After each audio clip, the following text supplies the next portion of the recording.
Here we go again, people. Going out the way this says they're not supposed to. Gotta love it.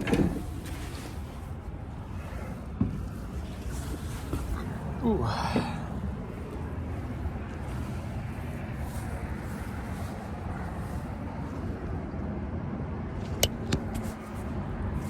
Well, at least it's sunny out here, which makes it feel warmer, because it is cold. Last couple days has been way too cold. So that would be why I have not been out here. Okay, I need to change my shirt, put a coat on, and then we're ready to go.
Okay.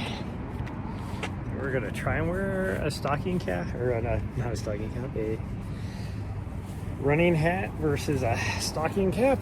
But if I get too cold, I'll have to come back and get it. I'm not gonna carry one, because if I swap, then I'd have to carry this hat.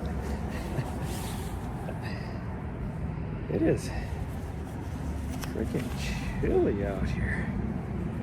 Probably gonna get too warm with this coat on though, but we'll see.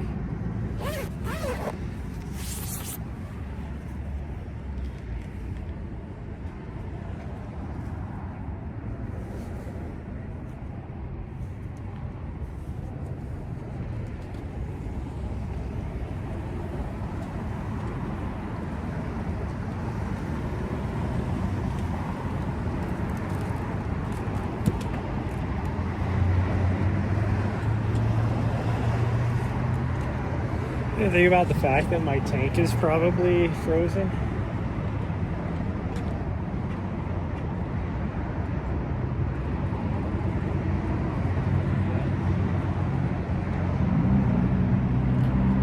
Okay. I have some unfrozen water in here I can use.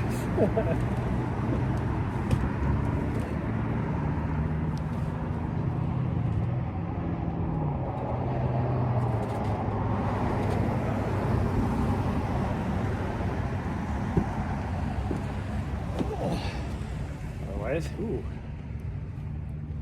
my calf muscle's a little iffy. Just jumping down like that, all of a sudden my calf muscle was like wanted to get crampy on me.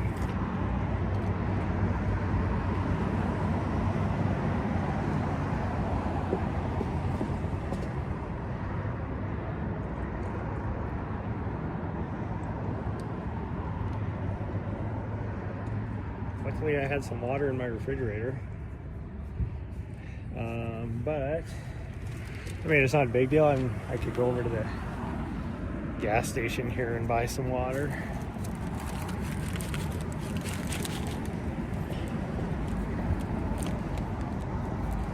I didn't have to worry about my tanks freezing until 2 days ago, but I thought it would still be warm enough I wouldn't have to worry about it. Obviously, I was wrong.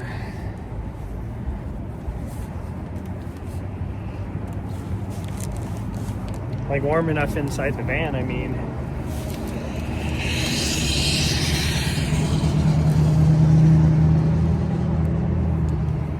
Okay, still got enough on there. That should last me the day.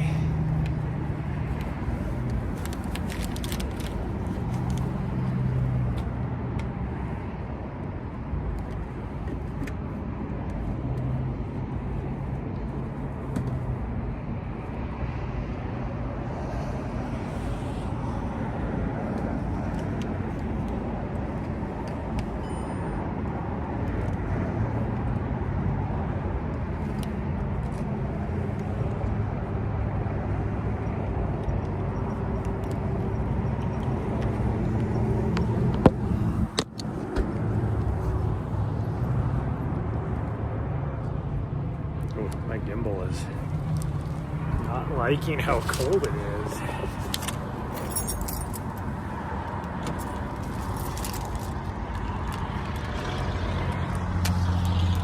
It must be a big movie day since it's a holiday.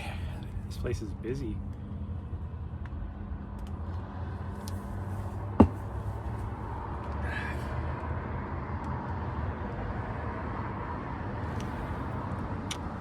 I'm gonna try these. Let's see.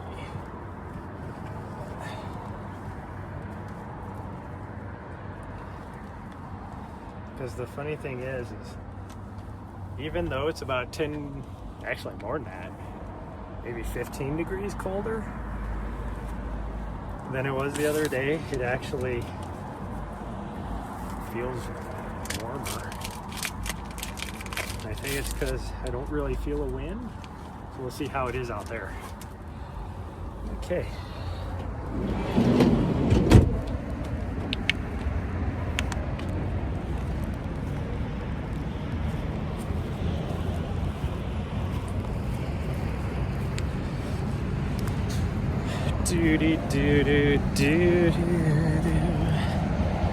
Make sure my phone captures the GPS before I start. Gosh dang, it's busy. Oops.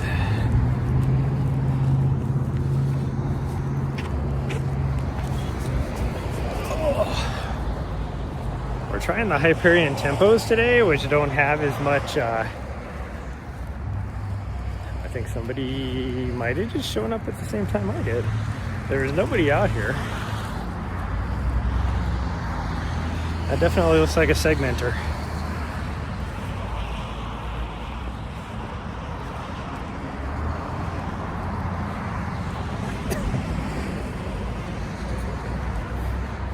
Most people are just parking over here in the Burrito parking lot.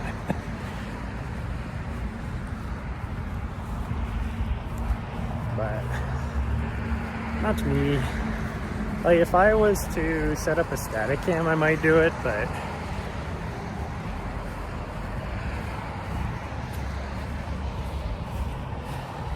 my watch is not wanting to find GPS. So we're just gonna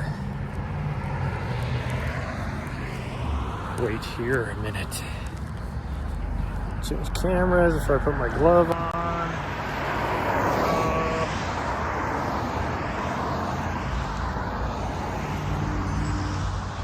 And now it's found. Gosh dang it, I put my glove on and then I forgot to.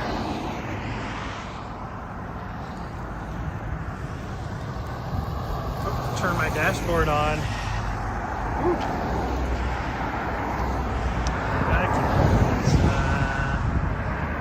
There, good to go there. Yeah, it has gotten so cold. And all this week it's supposed to be right about this. So it'll be interesting. Oh yeah, it is a segmenter. I wonder if it was the same lady from the other day. I am just barely in third right now. And by barely, I mean I'm like 3 segments behind second place, but first place has kicked it in. He's like probably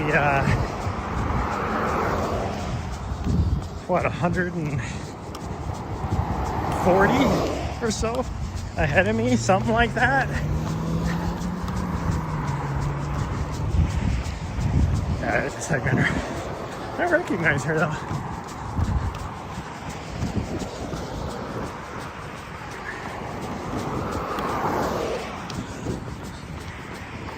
Oh, I forgot to do my cord.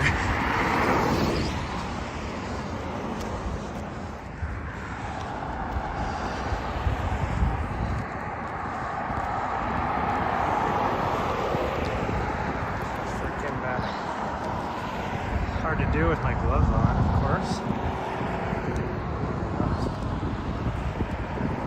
Whew, that wind is... Now, it's not much of a breeze, but it's enough that you turn this direction. Like if I'm standing still, it's like maybe a 1 mile an hour breeze. But it quickly turns into a 10 mile an hour breeze. When you're running against it, it's a little too late.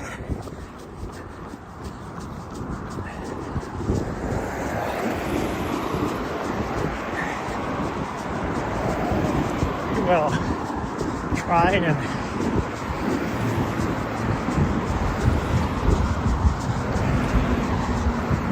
I got here early, so I'd like to do 5 hours, but we'll see how I feel. I don't know, we might only do like 3 hours.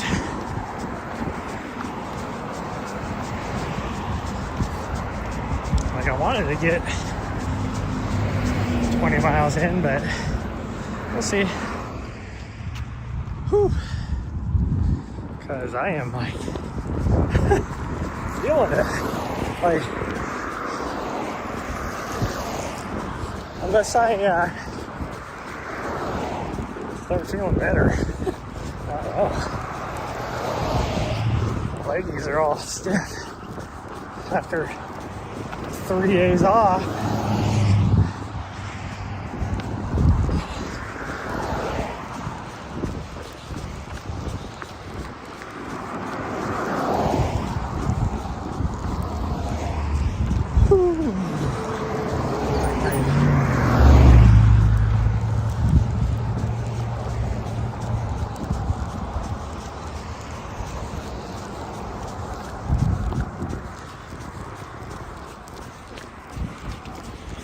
Might have to change my shoes as well, because these don't have as much cushion on them, but it is what it is. We will. I mean, they feel good on the feet, but you never know, as far as how much of pounding my legs are going to take. We'll see what we end up doing. Hopefully, I'll start warming up. By warming up, I don't mean temperature warming up.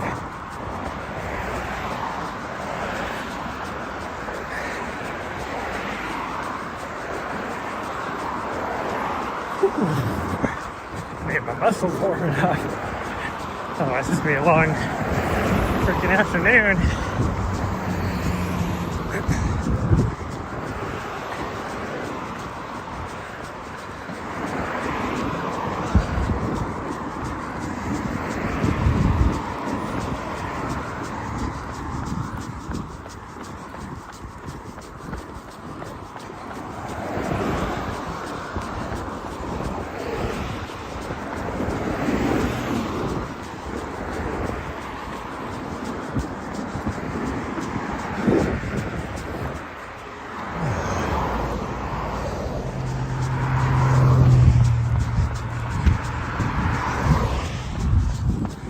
This direction feels way nicer. You don't have that cold breeze. It's crazy.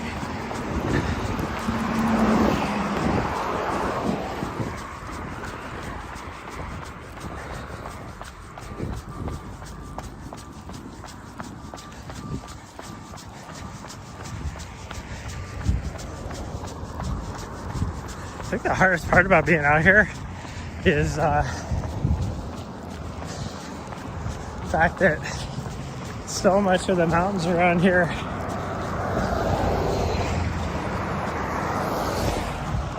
like lower and mid trails are completely open, but even like the taller peaks up here and straight ahead of me, you can like the higher hiccup. You take the higher trails, like they're like, yeah, snow and ice, but as long as you have, you're not post holing, I guess. That's what I'm trying to say.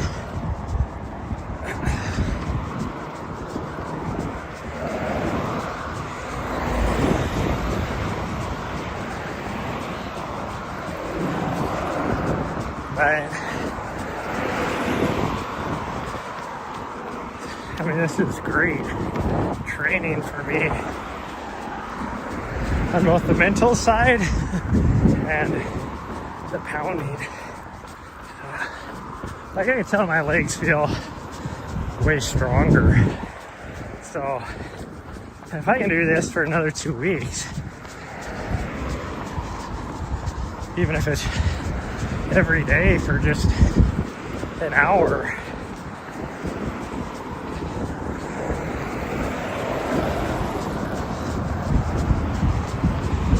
it'll set me up pretty good for my next race.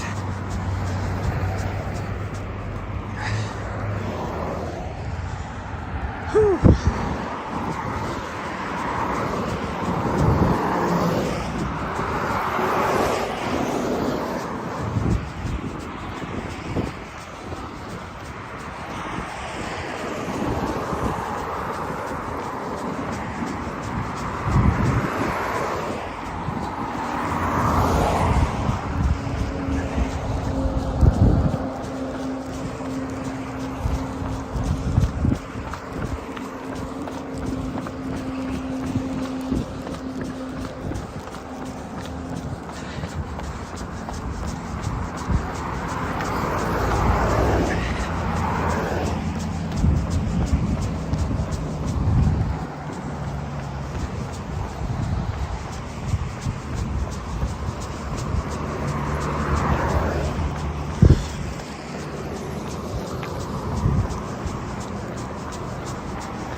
the bottom here.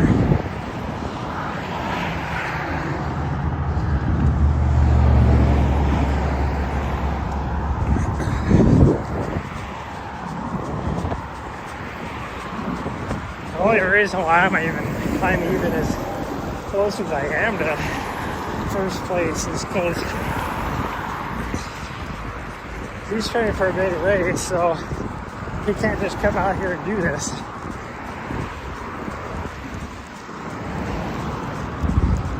Like I saw on Saturday, he ended up with, like, he went for like it was like an 18, 19 mile run with almost 12,000 feet of vert.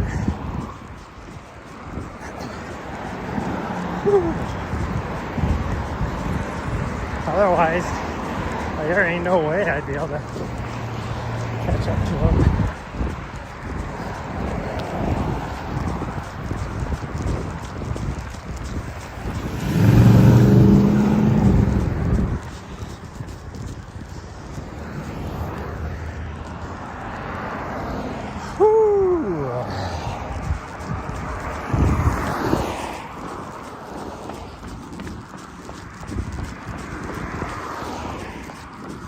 I see someone else out here. So was it on, was it Friday I was out here? Or Thursday? I think it's Thursday. So it's been, yeah. Friday took what? 3 days off. But,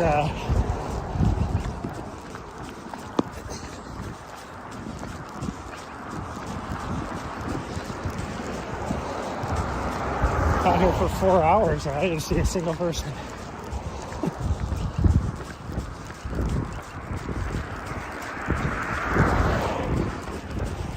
There's 1 mile. Woo-hoo. That's, I think 4. Or this would be 4. I have no idea. No idea. Still trying to stay out here as long as we can.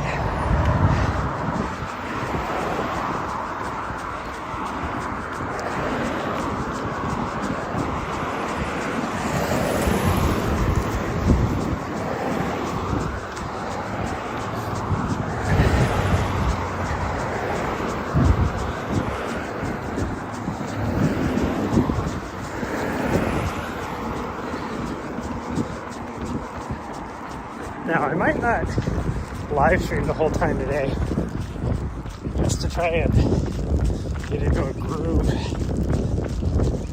Although, now that I think about it, I don't have my headphones.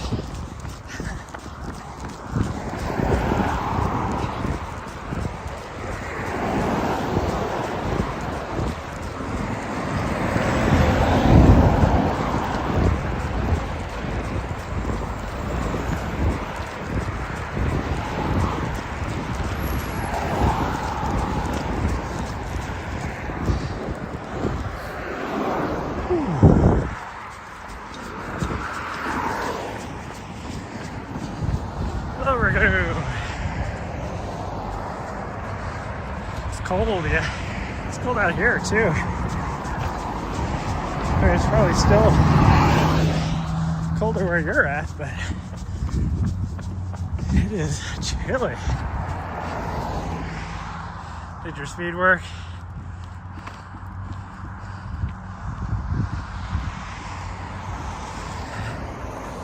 It's 10 without wind chill. Yeah, it has luckily warmed up to 31 degrees here.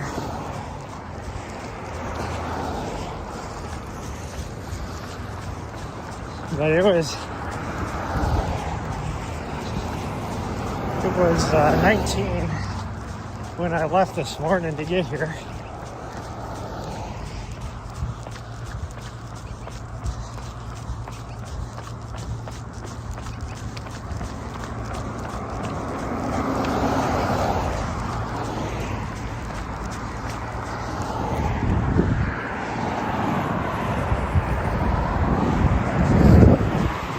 Got warmed up, she's running now.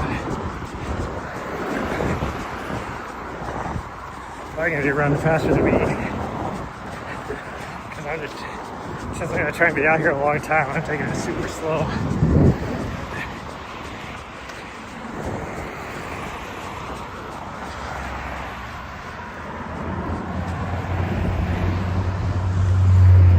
Beers indoor, yeah.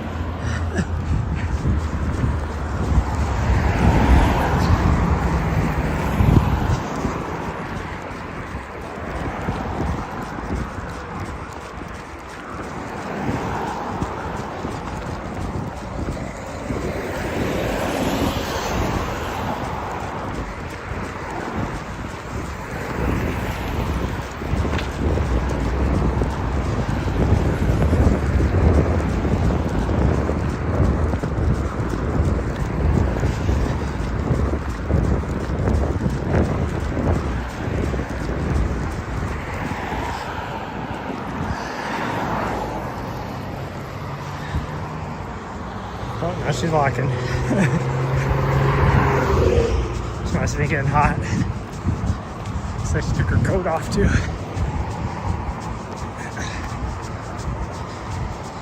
Like, I'm getting a little warm, but it was like, it's that temperature where I think if I was to take my coat off, I'd be too cold.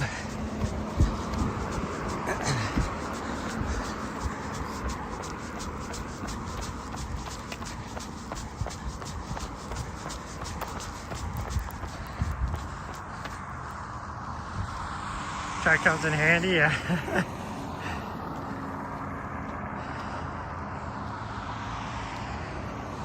The nutritionist? Oh yeah, you gotta make sure. I wish I could afford a nutritionist. I would definitely go to one.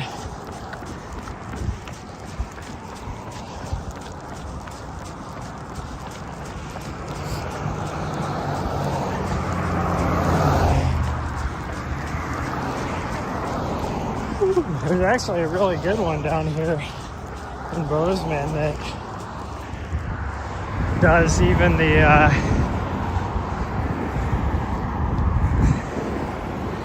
like work specifically with endurance athletes.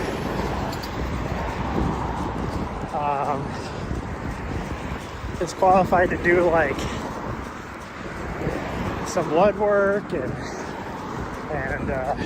like your salt test, all that, like sweat test, I guess what I'm trying to say, all that kind of stuff.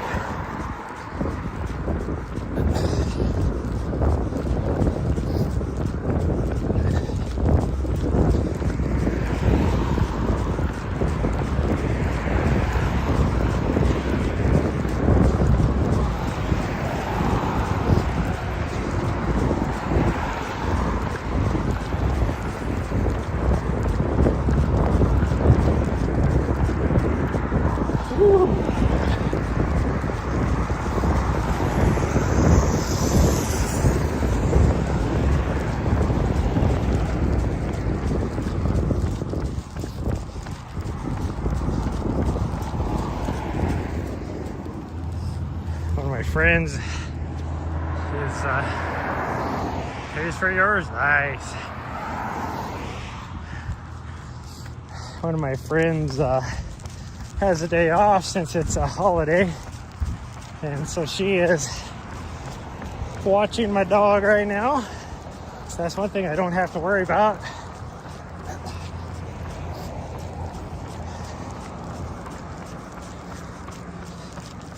Because as cold as it is, it'd be really tough. I'd have to go check on her all the time. Probably have to start and stop either the vehicle or the diesel heater to keep her warm.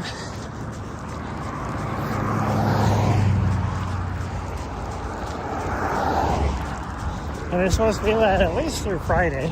I didn't look past Friday, but like, I think the highest the temperature gets this week is 36 degrees.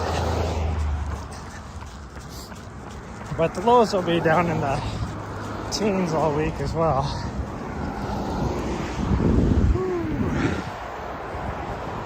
roughly once a month. Yeah, that's awesome.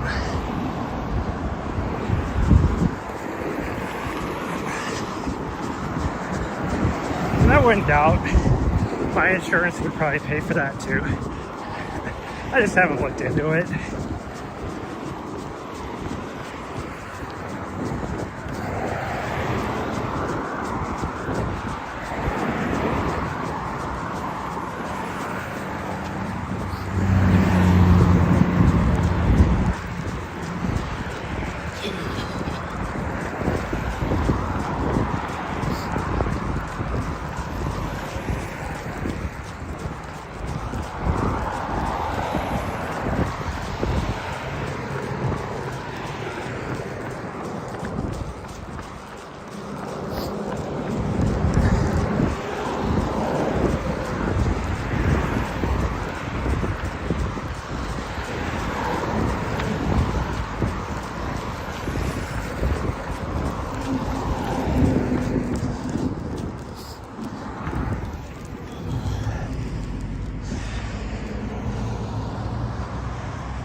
Design count today, 400 carbs, 110 protein,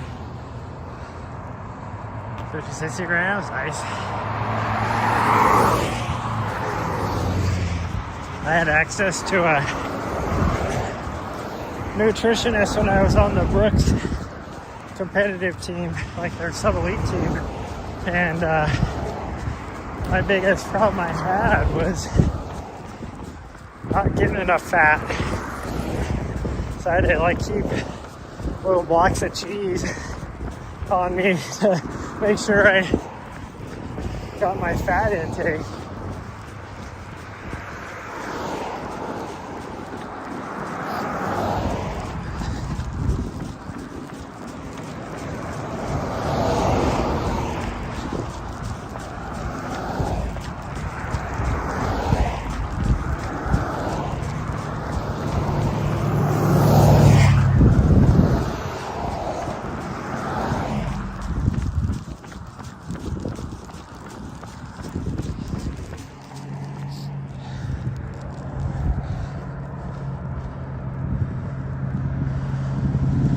Not enough period.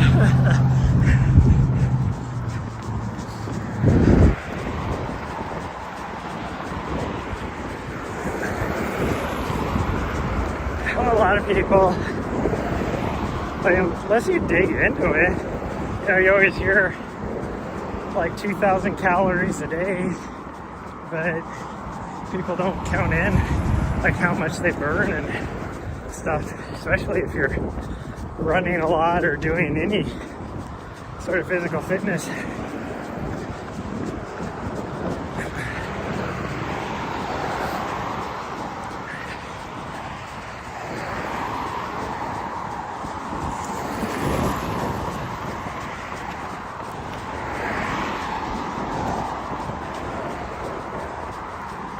What's this person doing? Sitting there.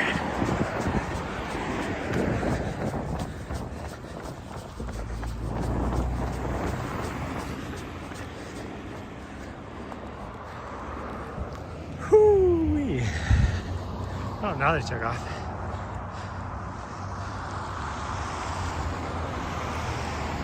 Doesn't want you to gain too much weight. Yeah. I'm trying to lose weight.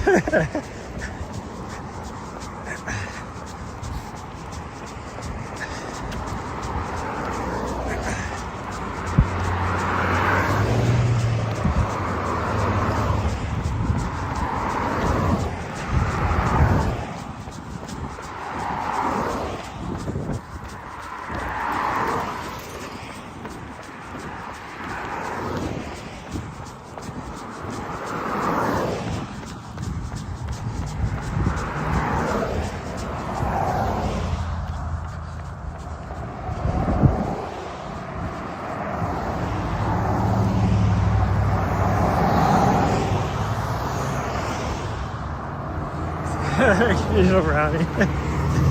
See, I actually haven't weighed myself for about a month or more.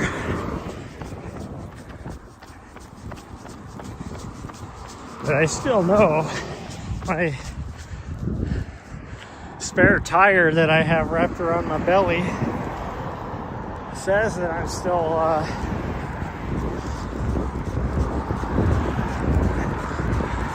well above my target weight.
People out here honking for the Burrito League segmenters.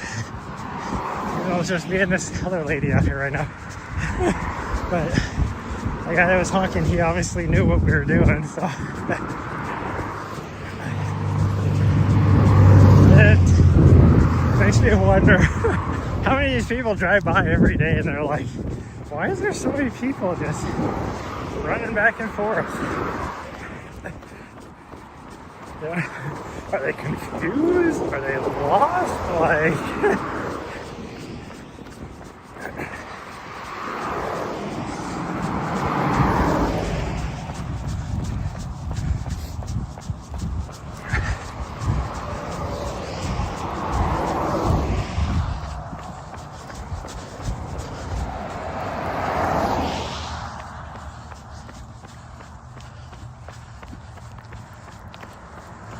serious business.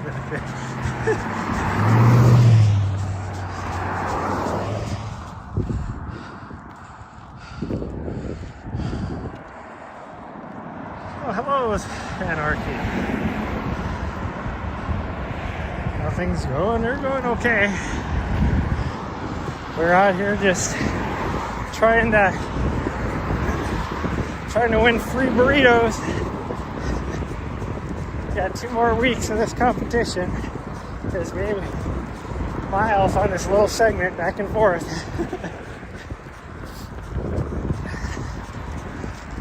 And I am about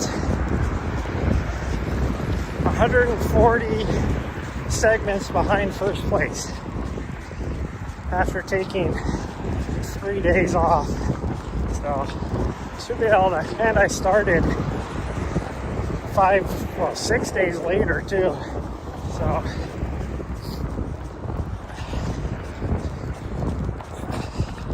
after today, I should be able to get within about 60 or so. Although he'll probably do another 40, so then he'll be 100 ahead of me. But as long as I keep up, if I keep doing this every day, then I'll catch him. Whew.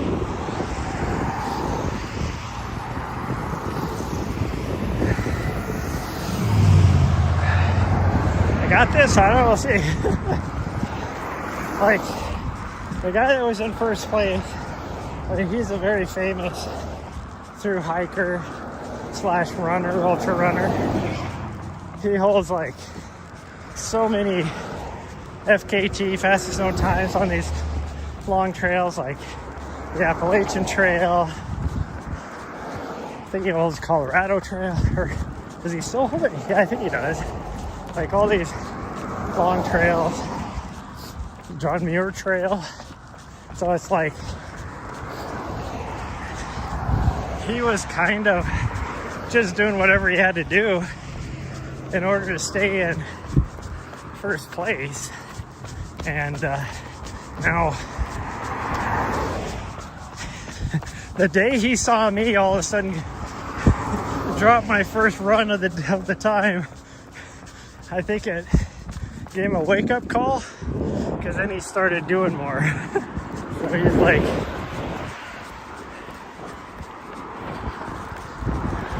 my only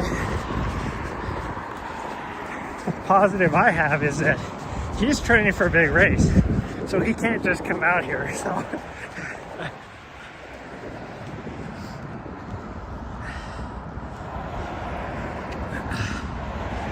gosh, those records.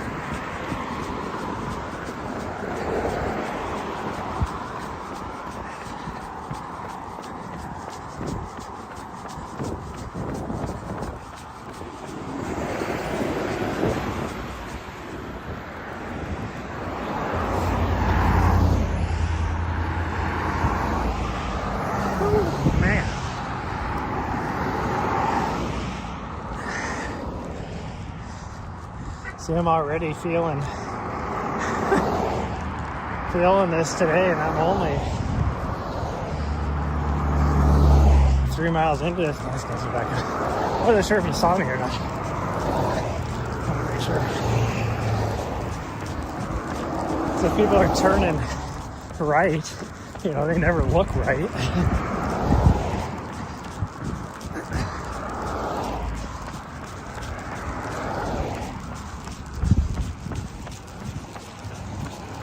Like last time I came out here, I felt like really good.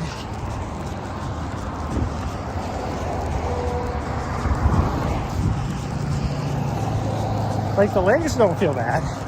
They've loosened up. It's just, it feels hard to run.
That breeze doesn't pick up anymore. It's gonna get cold.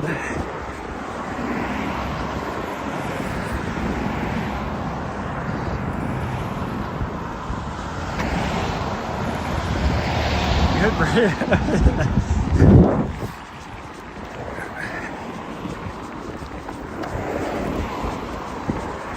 Well, it depends on like your burrito league that you're in. A lot of places are getting just gift cards that equate to how much money it would be for one free burrito a week for a whole year. But ours is this guy right here, Mr. Burritos, which I've never been to. I look at their menu and it looks really like similar to, you know, like your San Diego, California, like burrito style places. And I've talked to a few people that say they're really good, but we are just getting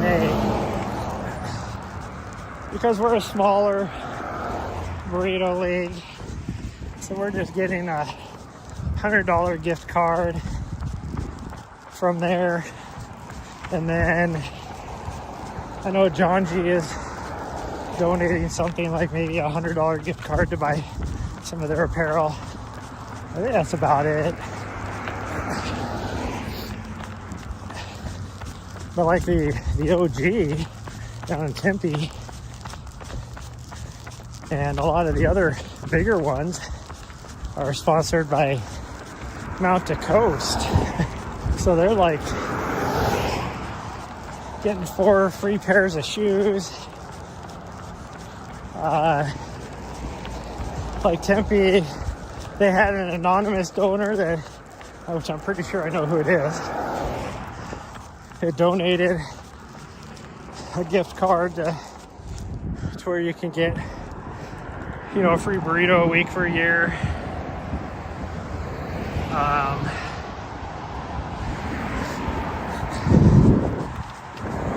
Hair Viper Running donated a free entry to Cocodona or equivalent. So that's $1,700 value. Like, whoever's going to win Tempe on both the men and the women's side, I mean, they're walking away with like probably close to $3,500 worth of prizes. Here we'll be lucky a couple $100 as well.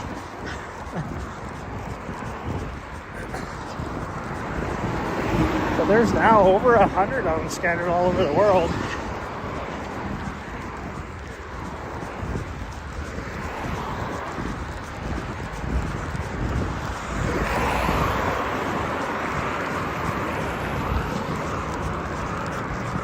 And it's one of them is local, so it just depends on who they could get to sponsor. There is like probably 8 of them that is sponsored by Mount to Coast, where you get the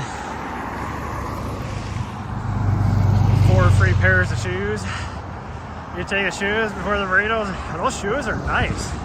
I don't know if you ever ran in Mount to Coast, but they have a road shoe and which is super, super nice shoes. And their trail shoes are really nice.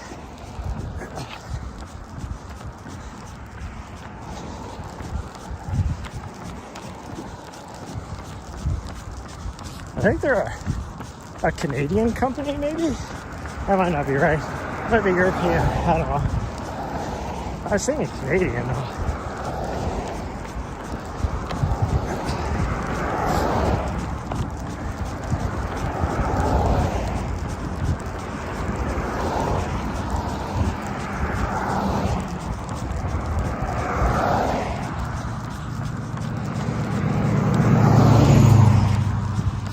But I've tried out their road shoes before, and they were nice. Like, if I could afford to buy a new pair of shoes, that's probably what I'd wear for my next race. But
why this feels so tough today.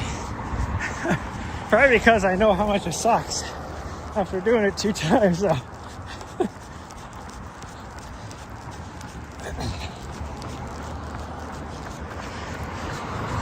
Like, I don't know how the guy that's leading down in Tempe, I mean, this is a dude that did 10,000 miles, most of it on trail last year. But he's doing like anywhere from 60 to 80 miles a day. Like, ain't no way. And really, by rights, I think that segment down there is worse than this one.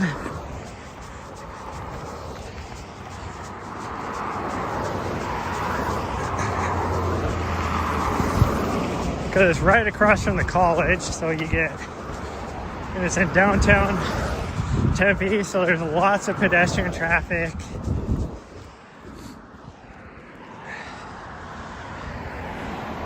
Does he have a job? No. Like,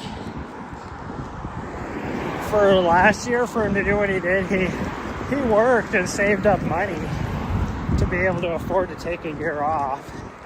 So, but he's put out videos and all that, so I know he gets money from like YouTube and stuff like that.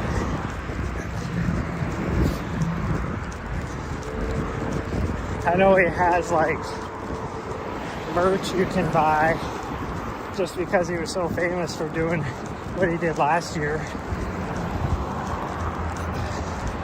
So he sells merch, all that kind of stuff. I don't know how much he makes, but I'm guessing he's probably, after this month, is gonna have to go back and, you know, do some work temporarily or something again. But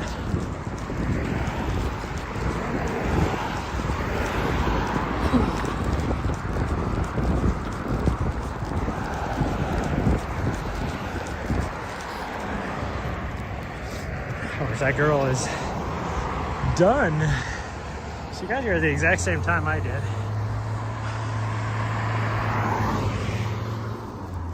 Whew. Like, running this way, I need to take my coat off. Coming back, everything is frozen. So there's just a slight little breeze.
You don't think you can do it? Yeah. I mean, it's all mental. Like as I said, right now this feels so hard, and I think it's because the mental side, because my legs still feel fresh. After taking 3 days off, my legs feel great. But the running itself just feels hard. And I know it's all mental. Just because I've been out here for,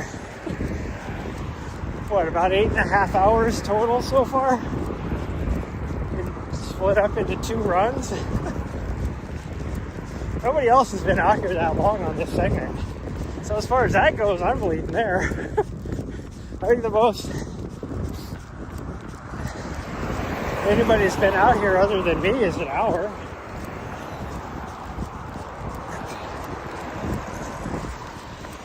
Like even the guy that's in first place, I don't think he's done more than, he's probably done maybe an hour and a half. Because he's never done more than 10 miles. But he runs this a lot faster. So it only takes him 10 miles takes me 2 hours out here.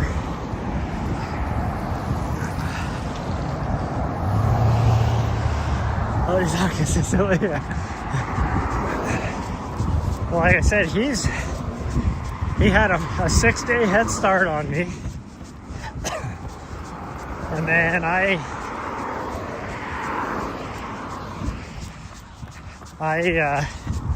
took the whole weekend off. So, just because it was so freaking cold. Like, I almost talked myself out of coming down here today. But I'm glad I did, because the sun actually helps out a lot. I mean, it is cold, but the sun definitely helps out a lot.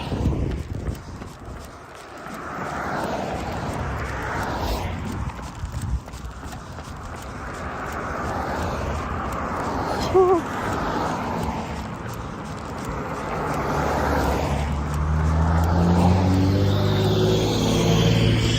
It's funny how many of these people come up here, and then a lot of them, like that person didn't care, but a lot of them see us running, and then they stop short or wait for us. And it's like, I'm turning around. Sorry.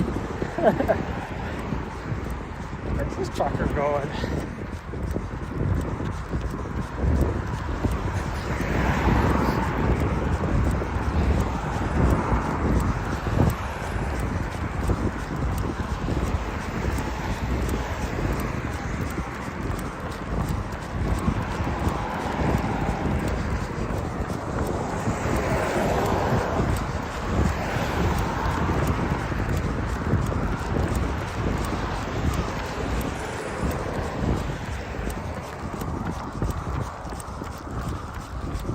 I think the first place guy, he's been out here every day, but he might, there was 2 or 3 days he only did 2 miles.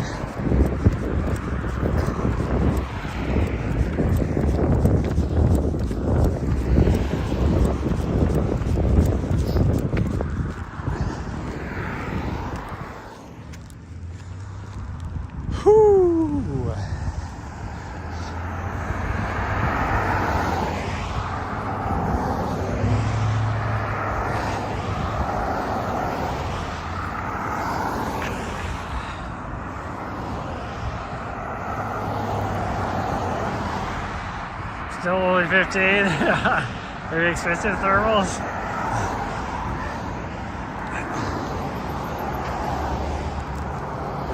I actually have my lightweight running tights on, and then I have a long sleeve shirt, like a tech shirt, my lighter coat,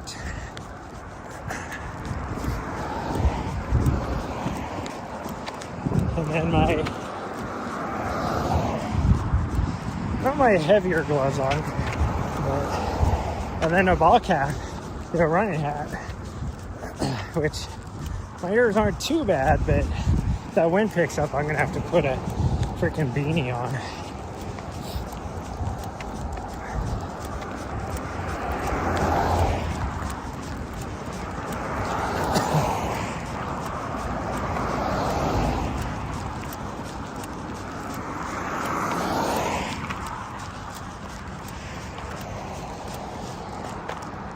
Whew.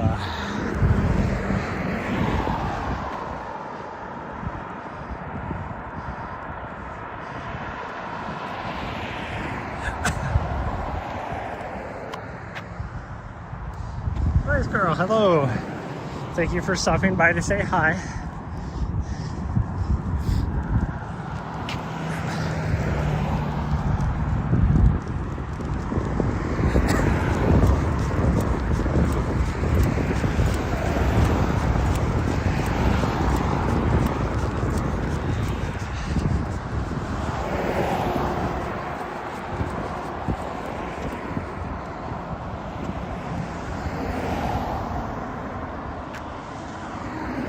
About to roller skate. Nice.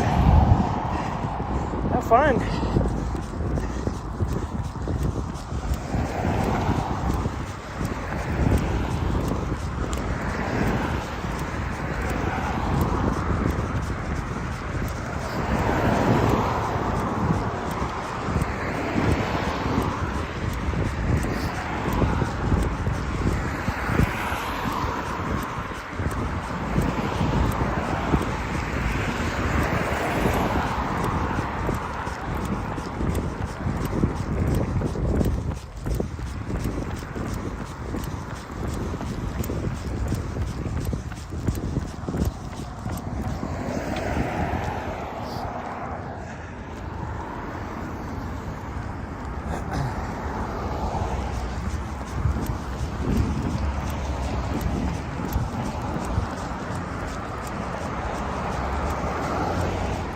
Oh man.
Better get plugged in.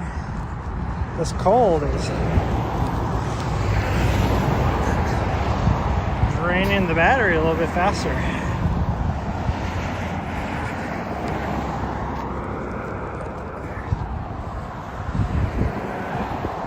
Yeah, roller skates since you were a kid.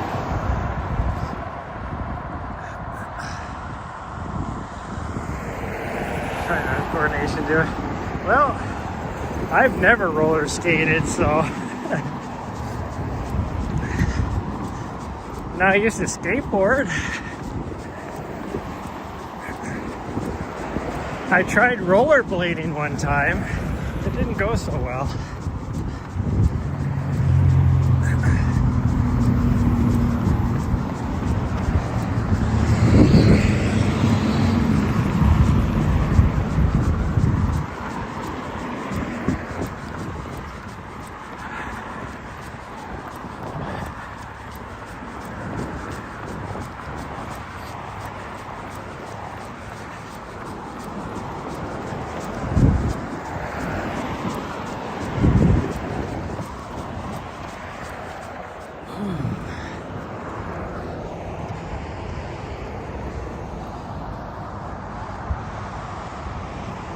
They're weak. See, I have strong ankles, especially after all the trail running I do, but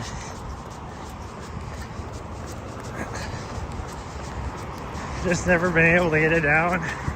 Like even, and I used to ski until I switched to snowboarding, but even skiing, you know, I used to try and, you know, when you're going towards the lift, do a little skate skiing. I just never could get the movement down. I tried ice skating once.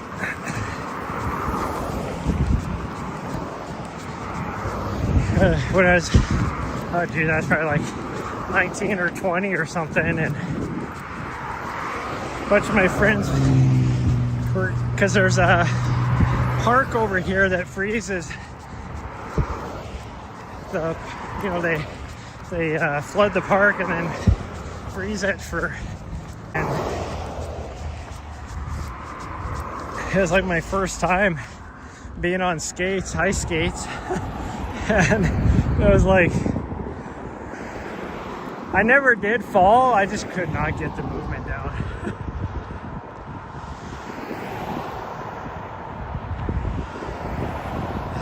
In between.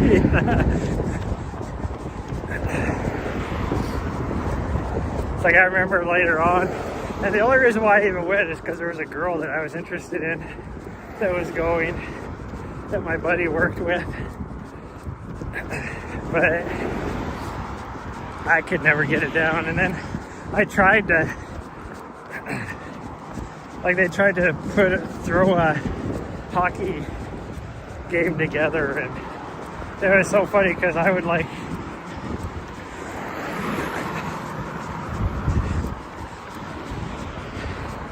pretty much just stayed in the center of the ice and I would turn and then get like, I felt like, what about Bob in the movie? It'd be like, baby steps, baby steps. And I'd make it like 10 feet. And then everybody'd be coming back the other direction on the ice. So I'd turn around, get like 10 feet. And then everybody'd be coming around the other side. It was so funny. All because I was trying to, you know, hang out with a girl. Well, this is the people that were here last time? Were they here last time?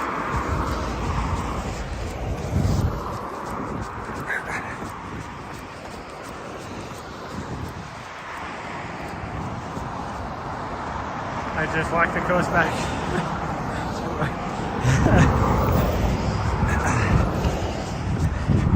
You know, I was talking about the burrito place here. It reminds me of like your burrito places in SoCal, like more the San Diego area, where you can get like French fries and whatever else in them. That's the kind of burritos that they have here at the place that's sponsoring this segment competition.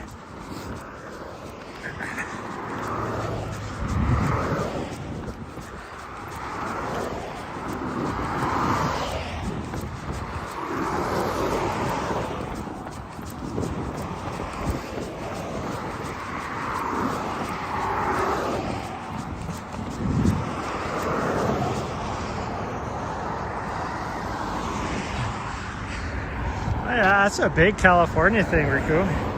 French fries and burritos.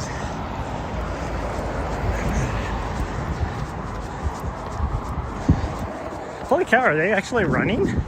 Last time they walked the whole time out here.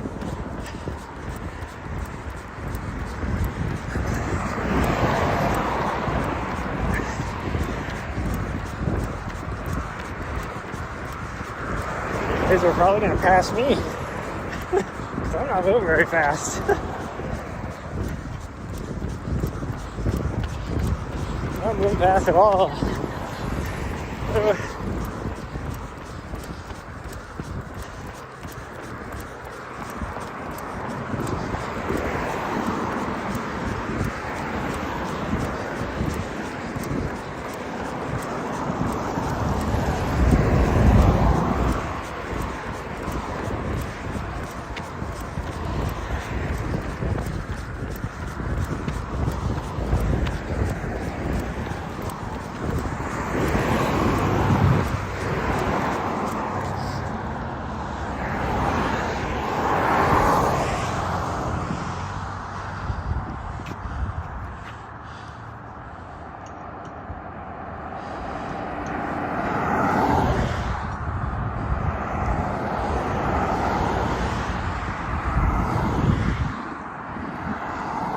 Never a taquito, no.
There used to be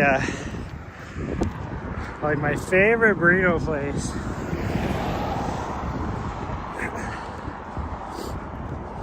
was over up in the LA area over by Marina Del Rey,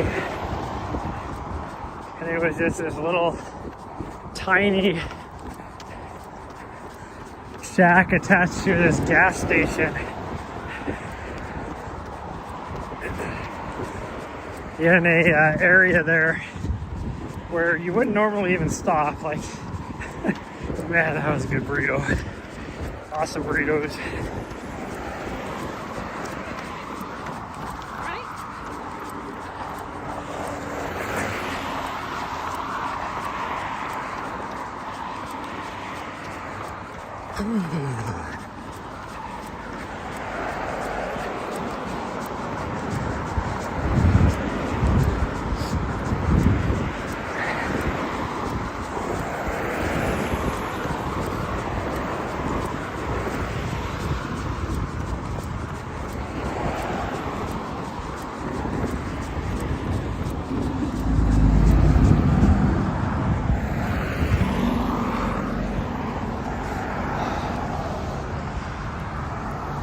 Yeah, burrito, right?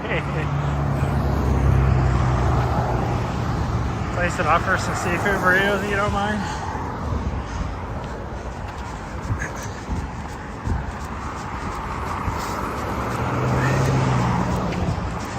Never had a seafood burrito. I used to go to oh geez, the heck was it called? There's a little taco truck in LA that had was most famous for his fish tacos, and it just depended, like, whatever was fresh for that day is what kind of fish was in there. But they'd also have like some lobster if lobster was in season, that kind of stuff too. Those were good tacos.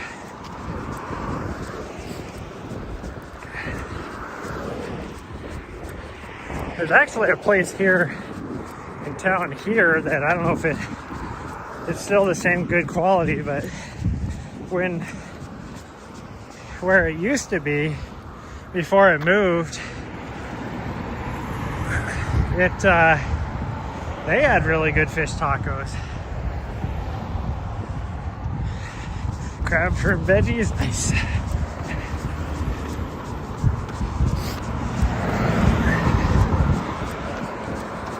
But I don't even know if it's still open, because back when I first moved here, they've been around for a while back then.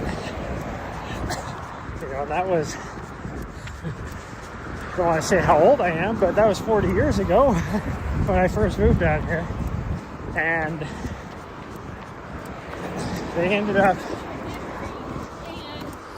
selling where they were at to a developer, and so they picked up and moved the whole building down the street, maybe,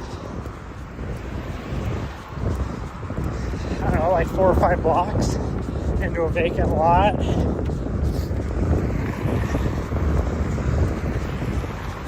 And so since everything was all the same. Even at that location, it was still really good. Same vibe. A lot of it was the vibe too. You hear bands like, you know, your 90s bands, you know, and to like your more of like your alt rock type of bands, but you know, and Sublime, and but they'd also play like, you know, Bob Marley and stuff too. But then I think it was like 3 or 4 years ago, they sold that place to a big ass developer,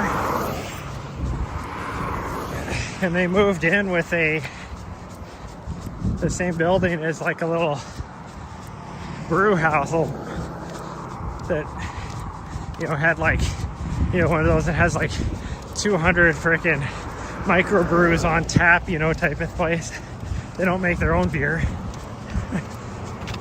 And I stopped in there and it just wasn't the same.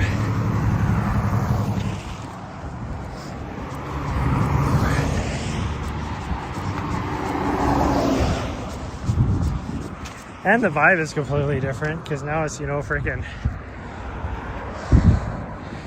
yuppies, you know.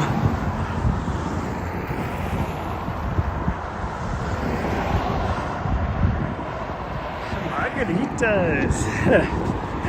I'm not much of a drinker either, but when I do, it's usually a margarita.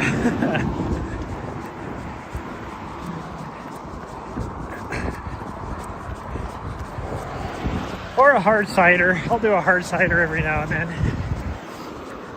There's a place here in Montana, I think in Missoula, that does small batch hard ciders, and they're really good.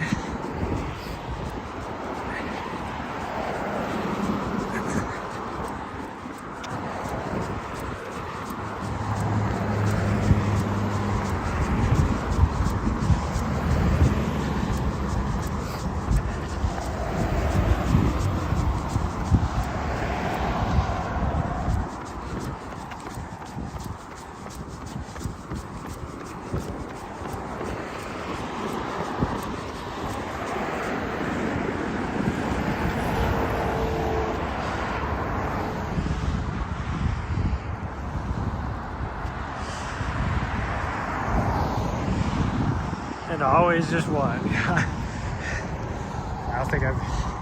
I can't remember the last time I've had more than one drink. Actually, I can remember the last time. See, this person didn't even look this direction. Because the last time I had more than one drink, I was so sick afterwards the next day. I mean, I puked that same night like multiple times.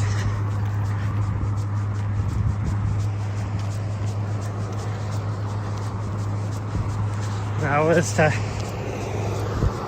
don't know what we were celebrating. I was with the friends celebrating something.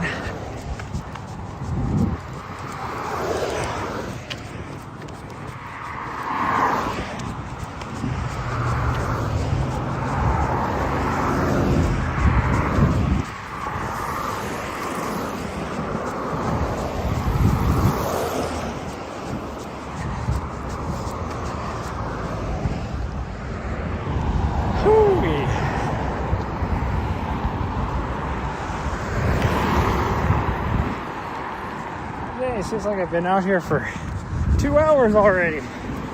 Not even close.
right.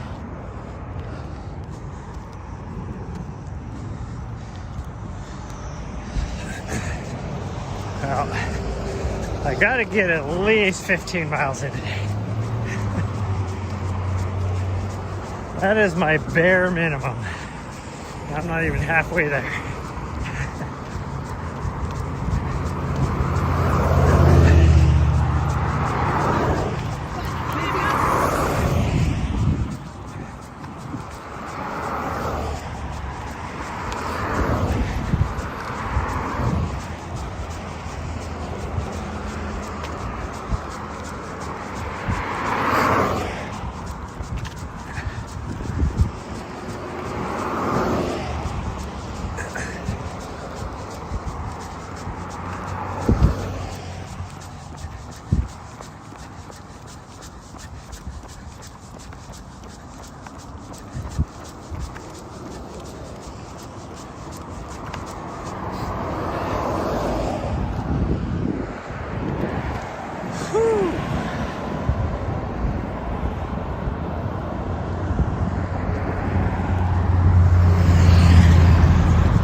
Usually have the griddle out to make burritos. Steak and chicken. See, I'm partial. When it comes to burritos, chicken is my go-to. Nothing else, because I'm not a big fan of chicken on anything else. But for whatever reason, I love my burritos with chicken in it. Like grilled chicken, oh, in a burrito.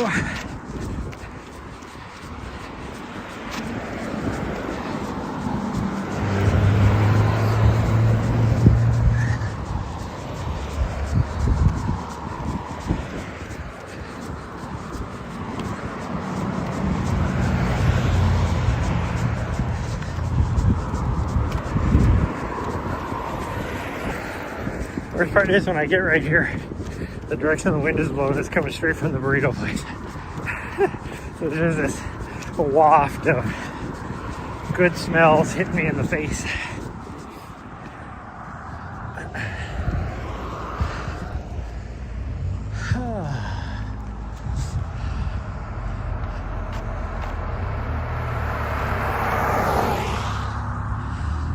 Everyone likes shrimp, yeah. Like, when I was married, like, my entire ex-wife's family, I guess not all of them, but most of them did like that kind of stuff. Like any sort of seafood, fish, that kind of stuff.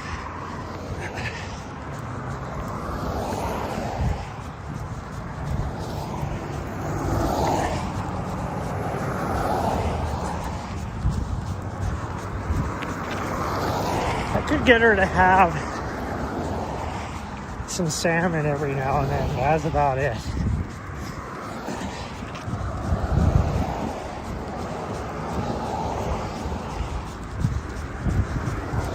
And it would have to be glazed with something in order for it to make it palatable for her.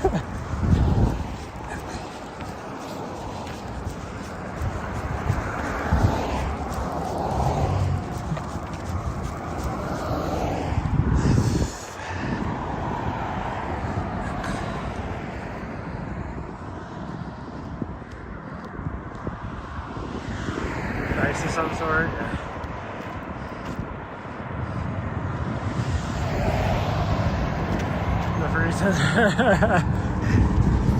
I'm a huge fan of like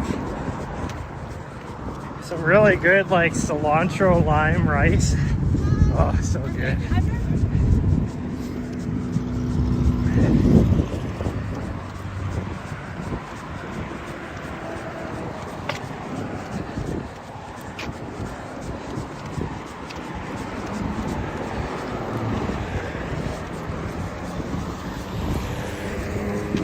With some rice, just regular white rice with some tahini seasoning on it. Oh, that's good too.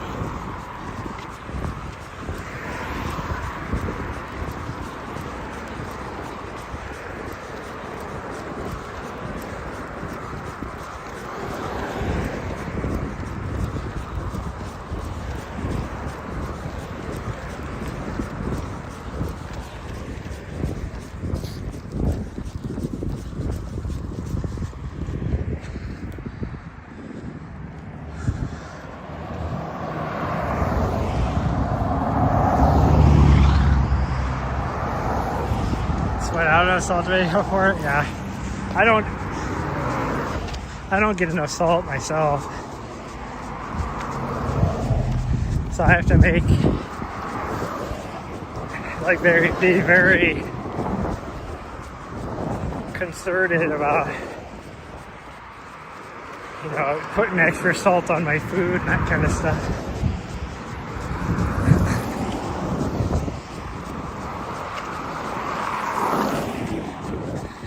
You know, I grew up and it was like salt bad, so I never salted anything, and I just carried that on into adulthood. So it's like I rarely salt anything.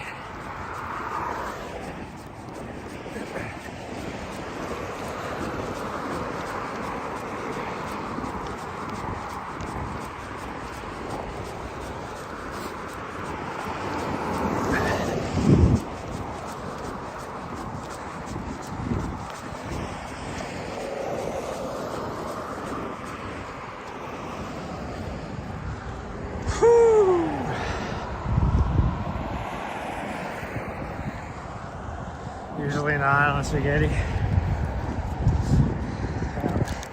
think I'm gonna walk the rest of this while I enjoy a little bit of some snacks. See if I can get into my freaking gummy clusters here.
bag ripped open.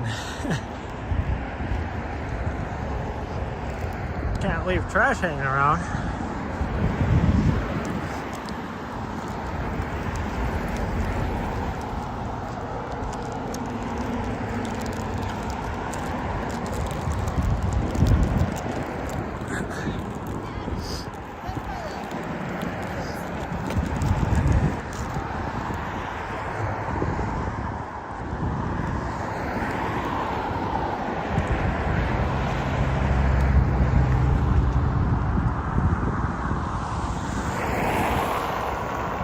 Gets expensive, yeah. Yeah, I had to break down and buy some honey stingers at Walmart the other day just because they're a lot cheaper. But they're not as good, that's for sure.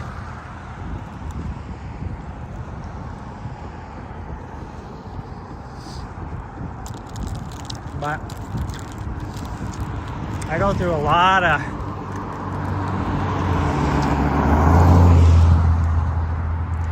nerd gummy clusters.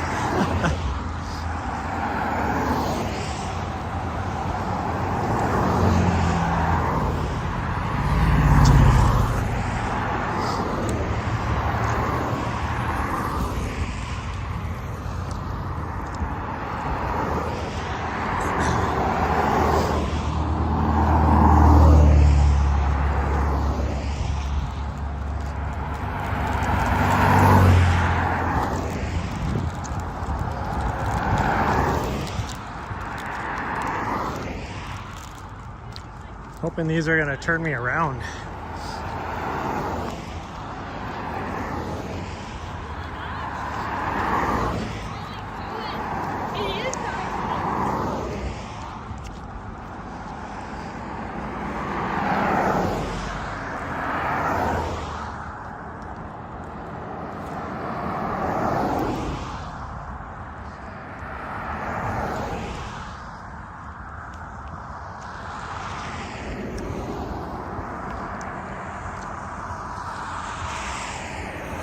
$1 per pack over 30 or for 16, yeah.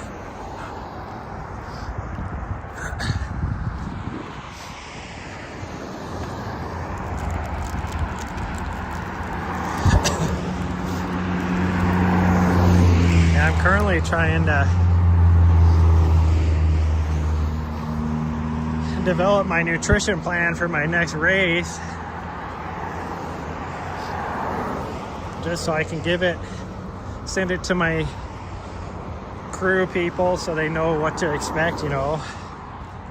But for me, it's like I never know really.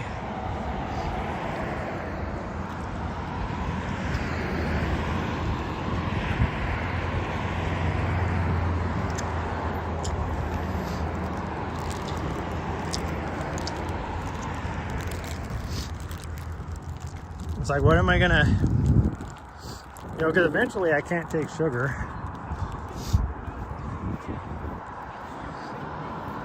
Once I get like,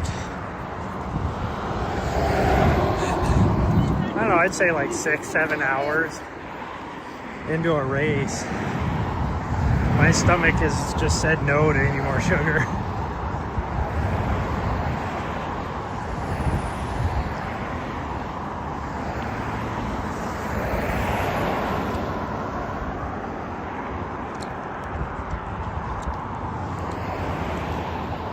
So then it's like, okay, now what am I gonna have?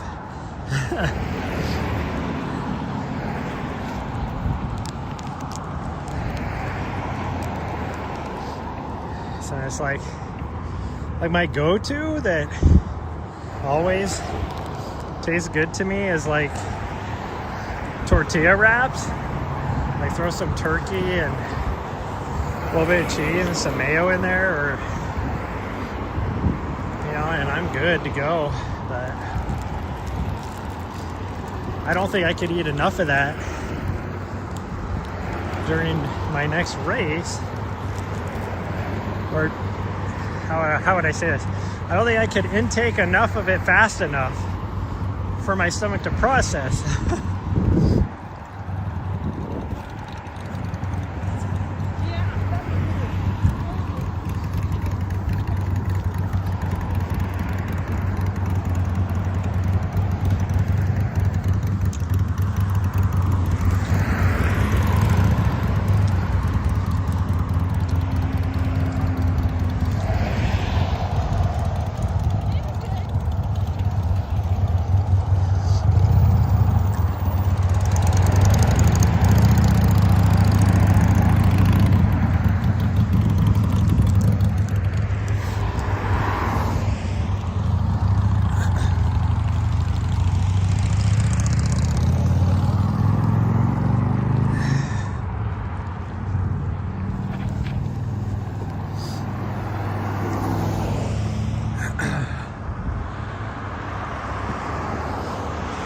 Those ladies want their burritos badly.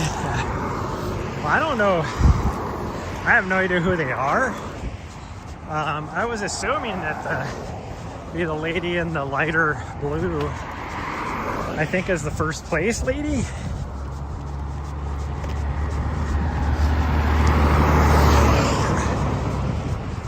Because I don't know her. Well, I don't know either of those two. And the person in second place, I know who she is, because that's who I was running with out here the first time. And even she said that she had no idea who this first place lady was. Like the girl that was out here when I first got out here, I recognize her. I don't know who she is, but I recognize her. I know she's part of the run club down here, but I've never like talked to her or anything like that. So it's like,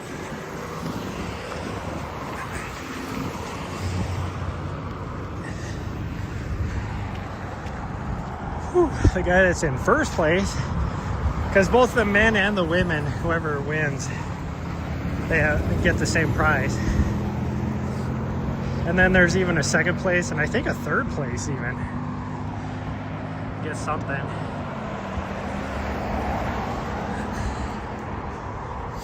But the guy that's in first place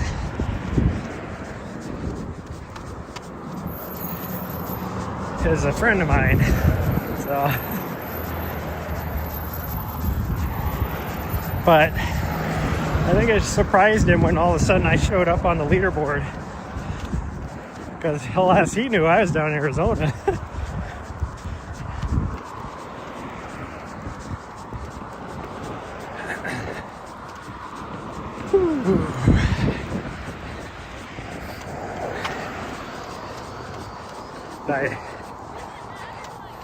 And the guy that is in third, I've ran with him. I've never like really talked to him. I know who he is. I've ran with him at Run Club a lot. And then the guy that's in fourth, he's the one, he ran with us a little bit the first time as well. Never met him before up until that time.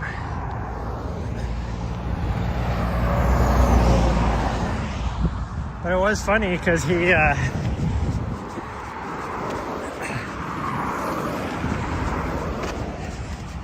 like as soon as I posted my stuff, I don't think he knew how long I had been out here. So as soon as I posted my stuff, you know, he's been out here 4 or 5 times, you know, up to that point. And then I come out here for my first run and I shoot past him on the leaderboard. He like insta followed me on Strava.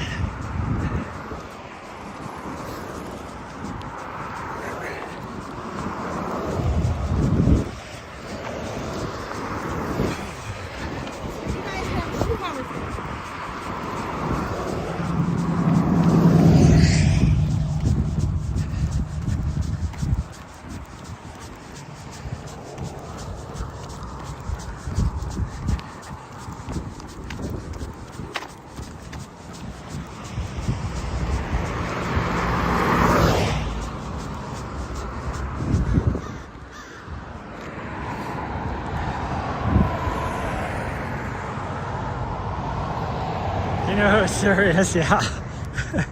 Well, the funny thing is I don't think he's ran out here since then. Because he was going back and forth with the guy in first, my buddy Jeff. But as soon as Jeff saw what I dropped, then he started to get serious. So he just like, you know, started pulling away. And I think this other kid, because when I was talking to him, he was like, he's like, I'd much rather be running trails than out here. So I haven't really been out here that much. So I think the fact that now he's not even going to get third. I think he just finally gave up because he's a distant fourth. Like after taking the weekend off when I got here this morning, I was in third place. This other guy, Nathan, was like 3 segments ahead of me. I think he did just enough to make sure he got ahead of me.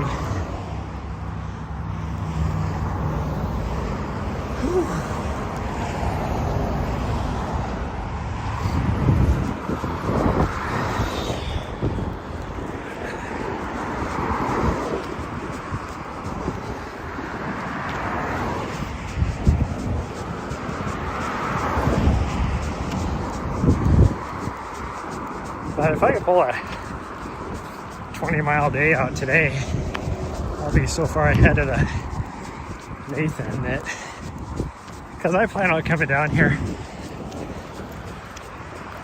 every day this week, even if I only do like 10 miles. Although Thursday's questionable because my dog has a vet appointment.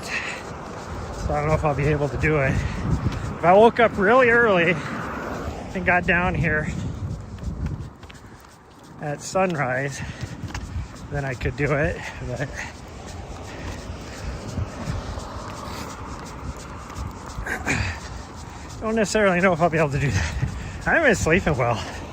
It's been because I've been, staying in my condo. So it's like I have a hard time sleeping because I'm not in my little cocoon,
Plus, it doesn't help that even my dog is, out of rhythm, I guess, since we've been in the condo.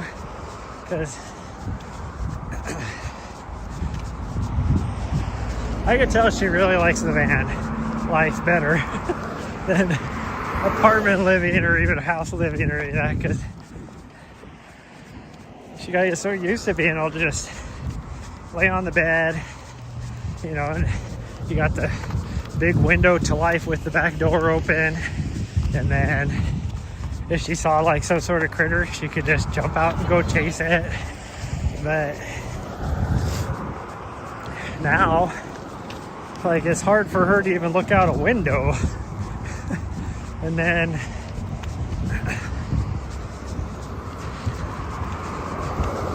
like, even if I take her out, like, she used to, like, we'd do our bedtime potties at like 9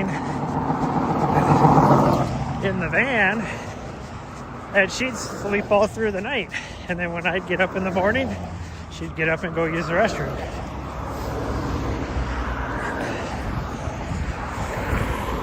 But since we've been here in the condo, it's like 2 or 3 times a night I'm having to get up, and then it's like getting fully dressed, going down, put shoes on, going downstairs.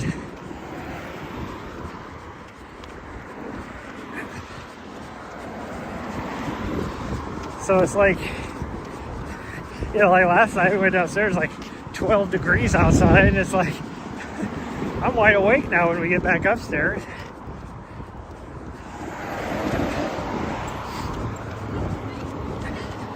She has no problem going right back to sleep. So I haven't really had like good quality sleep for over a week. So trying to get up early in the morning is like rough.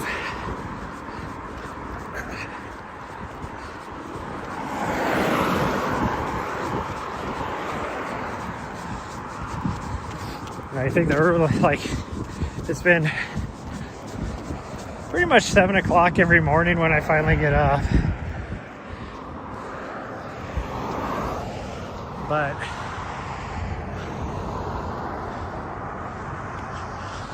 haven't had her out on these segments. I did the first day that I was here. I tried to take her, like I ran for like the first 2 hours, and then I wanted to let her outside because she was in the van. And I tried bringing her out here, but she was so confused why we were just going back and forth. She just started to like get angry with me about it. So I think she only did like 2 or 3 segments with me. And then I put her back in the van. But then I took her to the really nice dog park down here afterwards, so she got to run around. But last time I came out here, she hung out with Riley all day at Rachel's house. And that's where she's at today too. But I won't be able to do that every day, so she'll probably be here with me tomorrow. But yeah, it was hilarious. We got to the end right there and turned around, and she was looking at me like, why are we going back? I'm not done yet. Like, she has no problem running down the street. She enjoys it. And so we turned around, run back, and we're running. Then we got up here, and I think she figured, oh, I guess I'm going back to the van. Like, didn't know I misbehaved or anything. And then I turned around to come back this way. She got all excited, like, yes, he changed his mind. We're going running. And she took off running as hard as she could. She's attached to me, so it's not like she could go very fast. But and then we got down to the end of the segment, and I was like, okay, we got to turn around. And she gave me this look like, I think she seriously thought I had something wrong with me. She was like, do I need to be concerned? Like,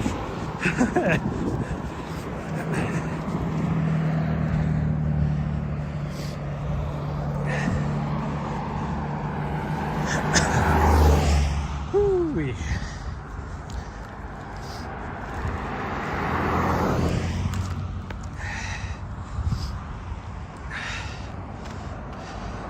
You're wondering?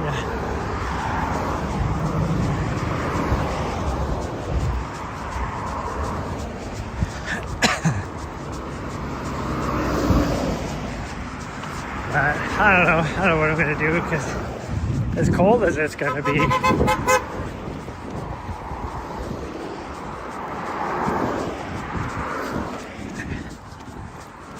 don't know how I'm going to keep her in the van, because I don't want to just let the van idle.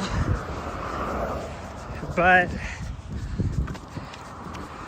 even if I have the diesel heater on, she'll be in the front freezing her ass off, because the heater, like, it would heat up the cab a little bit, but it's not like blowing heat up in the cab. It's for the back.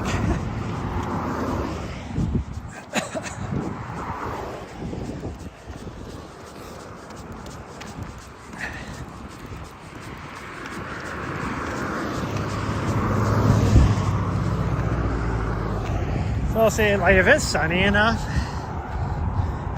that'll help to where I could probably just put her heavy sweater on and she'd probably be fine for a while, to where then I'd only have to, like,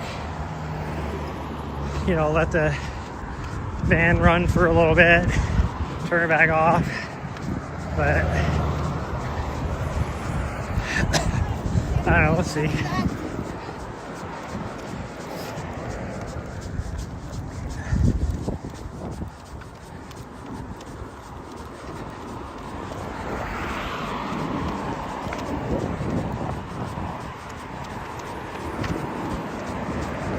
Oh, we got somebody else out here getting ready to do a segment.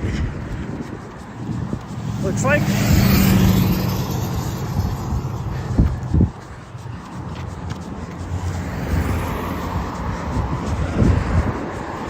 About to get serious.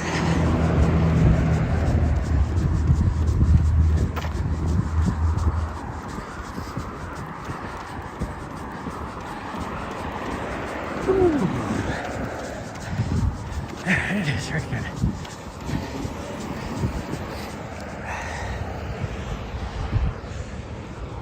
Oh, that's the same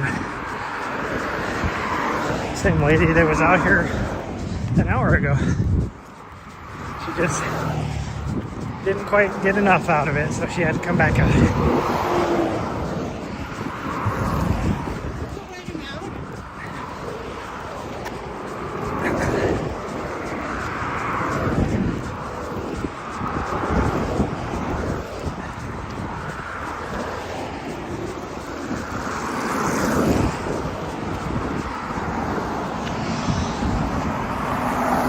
Crowded, yeah.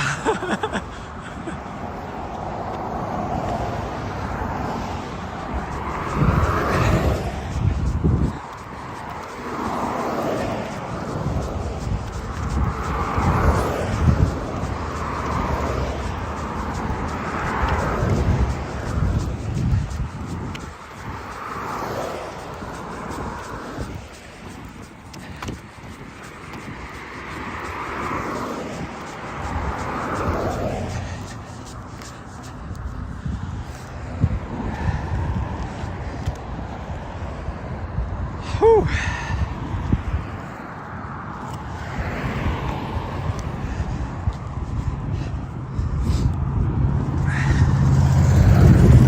Gonna have to start doing my 10-mile strategy here. Well, I guess I'm almost to 10 miles, so. Because what I've been doing out here is hit the 10-mile mark, because this is uphill. It's not a whole lot of uphill, but you feel it after a while. Oh geez, there's a big group. Hell yeah, look at this.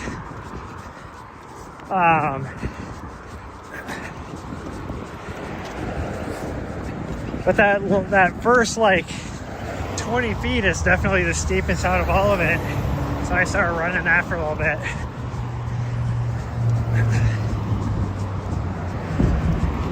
Yeah, we got a big group, looks like, getting ready to start. It's awesome.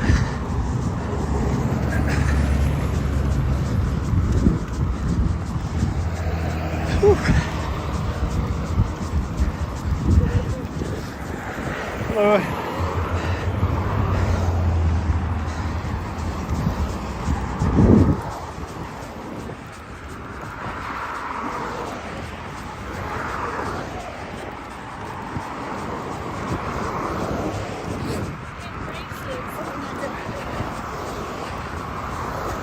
I didn't recognize any of them, but like I said last week, I haven't ran with the run club here for at least like 8 or 9 months.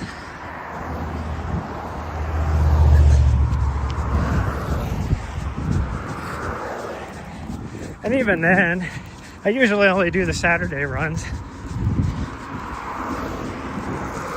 And there's easily, 100 people usually at those. And so I always gravitate to the people I know.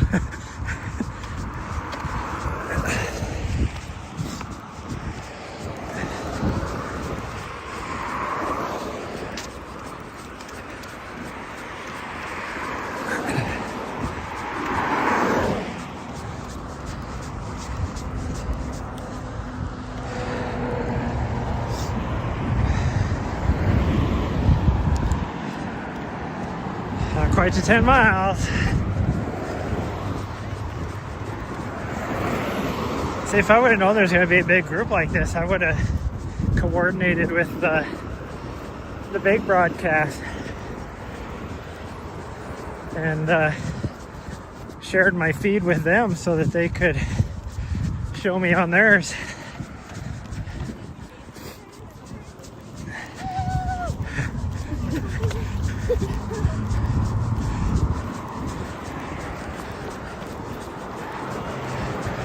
That's awesome. Glad that there's a big group out here. That's cool.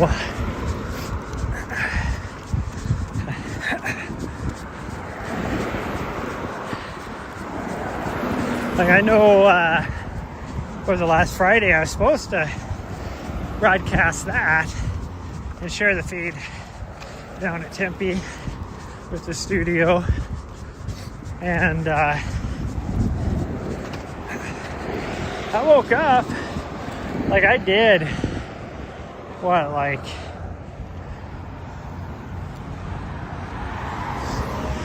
21 miles the night before.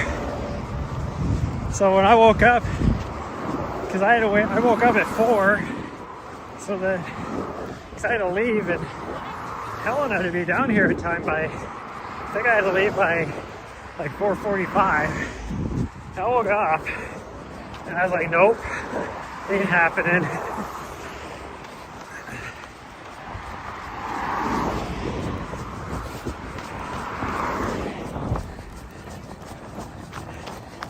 But I do know that they had a big group at that time. Like,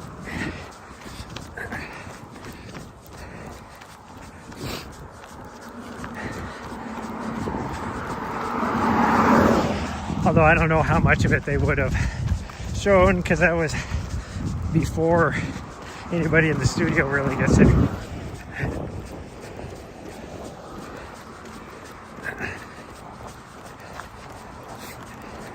More people showed up. I'm thinking she's probably out here too. I'm outnumbered. I'm the only guy out here.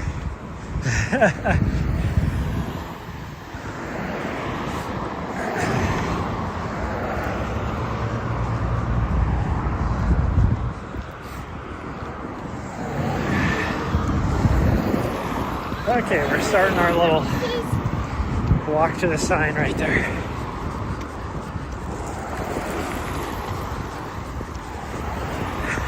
One of these ladies.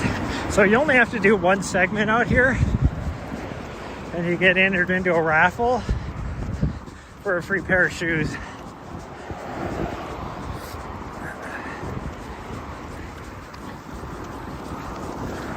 So I wonder if they were just going to do the one segment so that they can get credit to get entered into the raffle.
All these people right on walls. Oh yeah.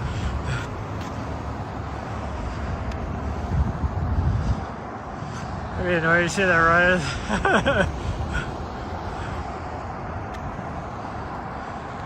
When you decide to do it, it actually makes it more fun.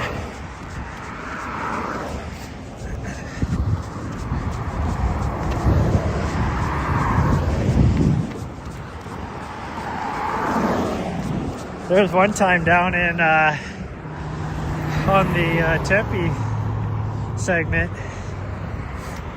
where they, oh no, they're running again. I wonder if they're waiting for somebody else to show up.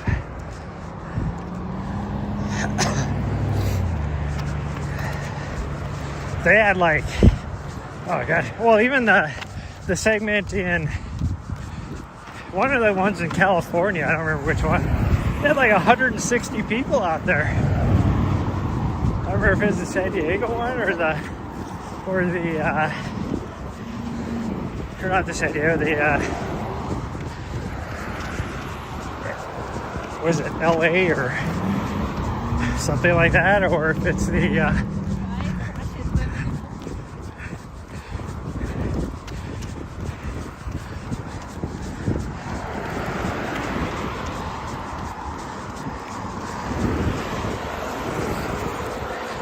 one in San Francisco, maybe? I don't remember which.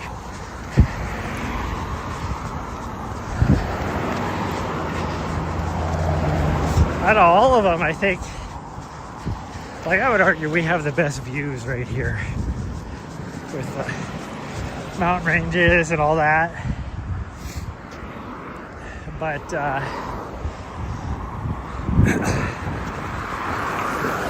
I was probably the coolest one is New York City because it's at Central Park. To me, that just sounds cool.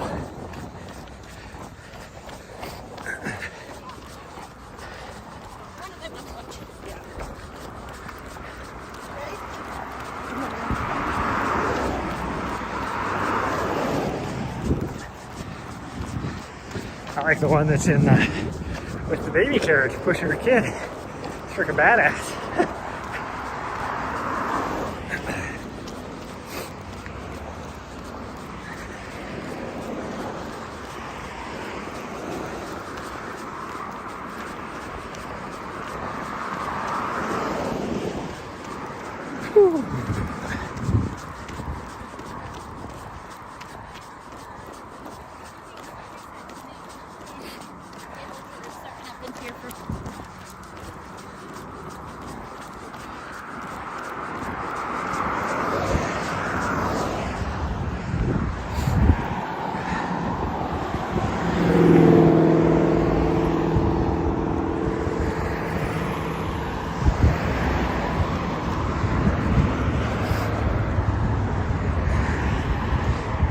The 2-hour mark, so I'm actually a little bit ahead of schedule, really.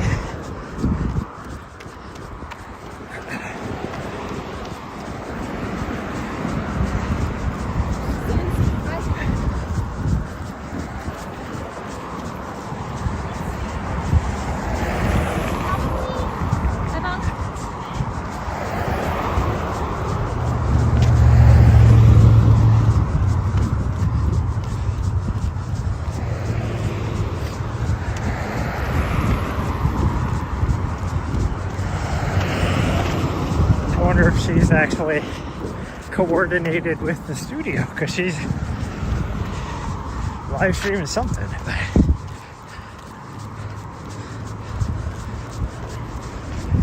because anybody can do it if they want to. So if they're having like a big group like this come out, then she might have coordinated with the studio to spotlight the segment.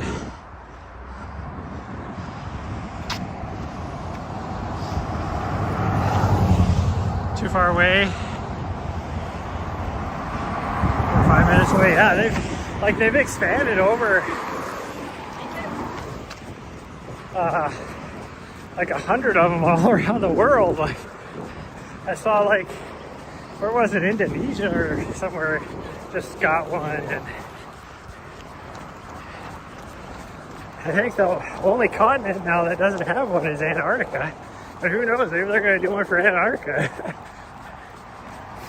You never know. I do know that was their plan when I was talking to Jamil, was to have one on every continent.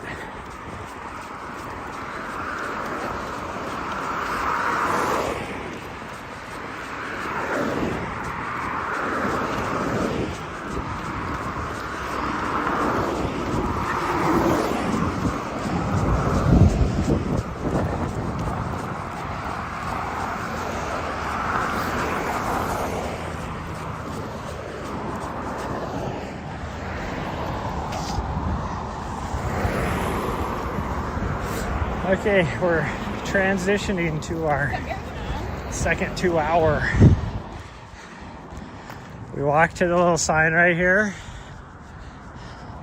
And that's our run. Because that is like right there is like the steepest part.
10-degree weather does help.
Somebody else.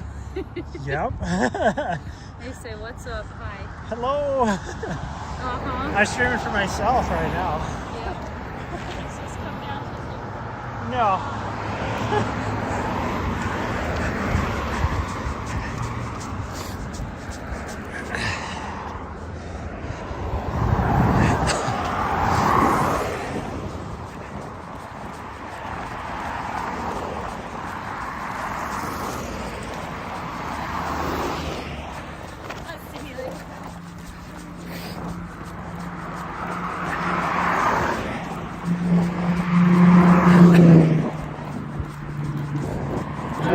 Tell them to message me if they ever want a static feed here.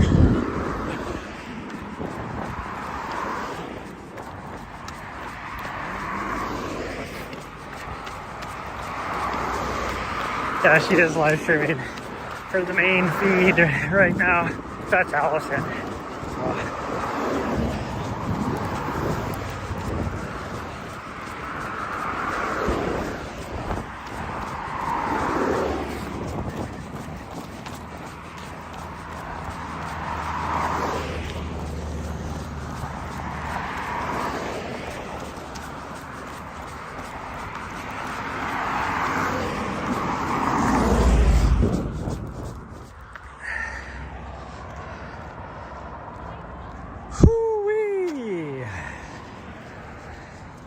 It's not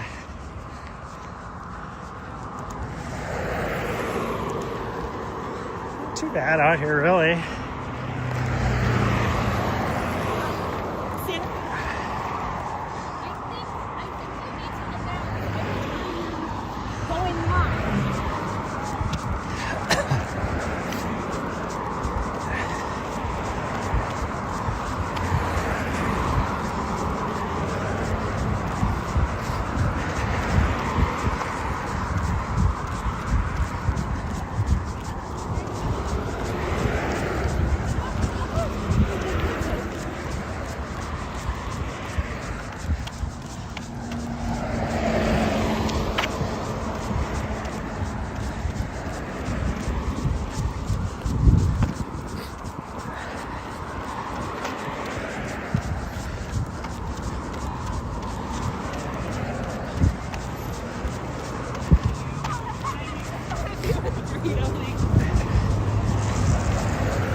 Whoo-wee.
Walk to the side.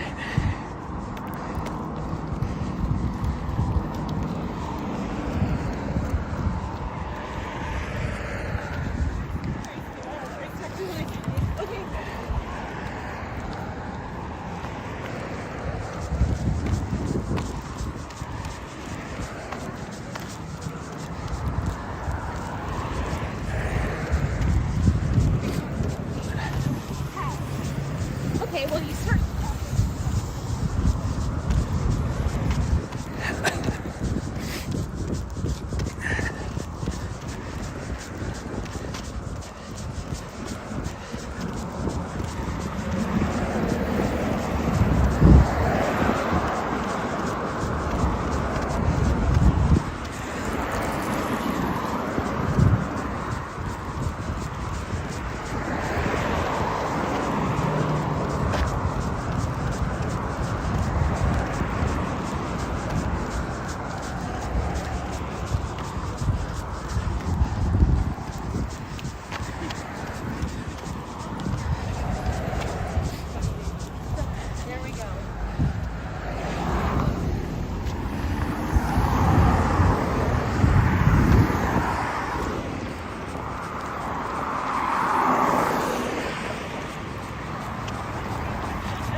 Whew.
Yeah, I like was really depressed last time.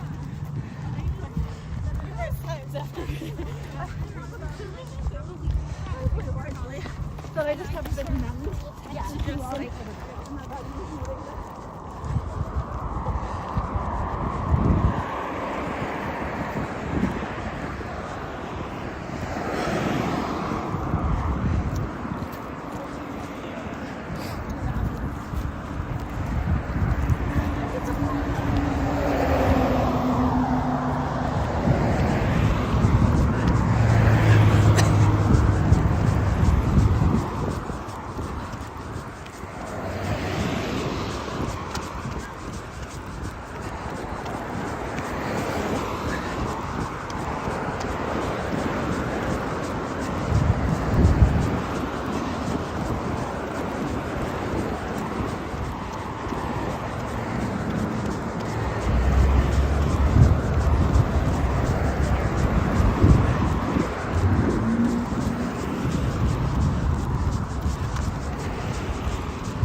I saw a policeman go by. I used to wonder, like, what they think about all this. They're probably so confused.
That guy thinks he's cool.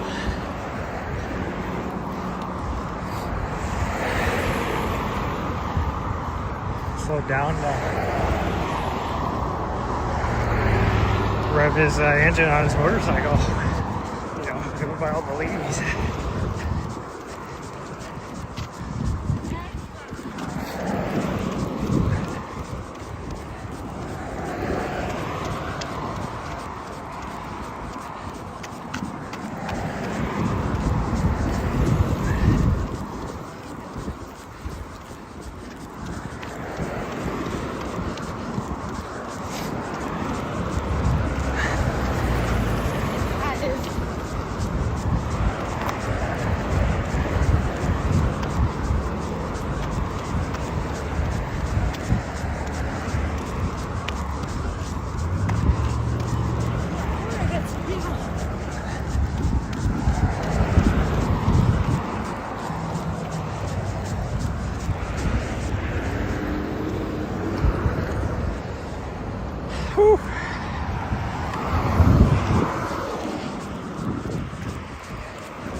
People trying to get in and out of the casino are like, gosh dang runners.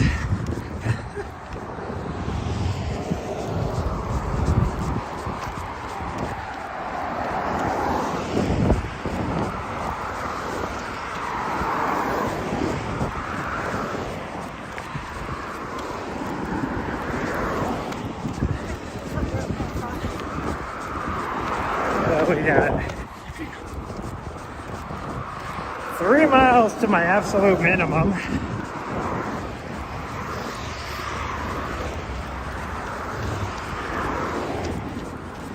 I would really like to get 20. So we'll see. My legs are starting to feel it.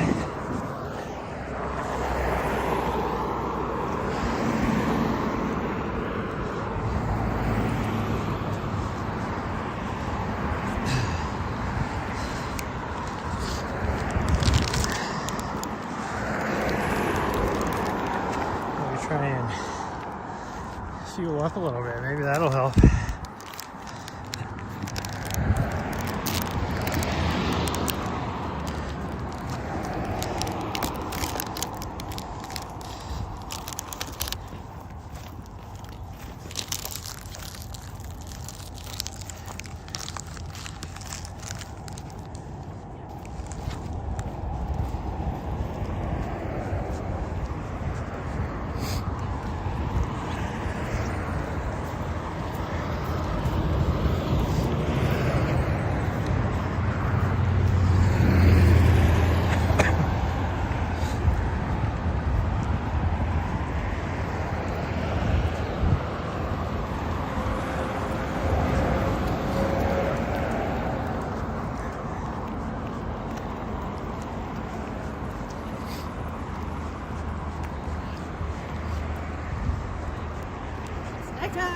Well,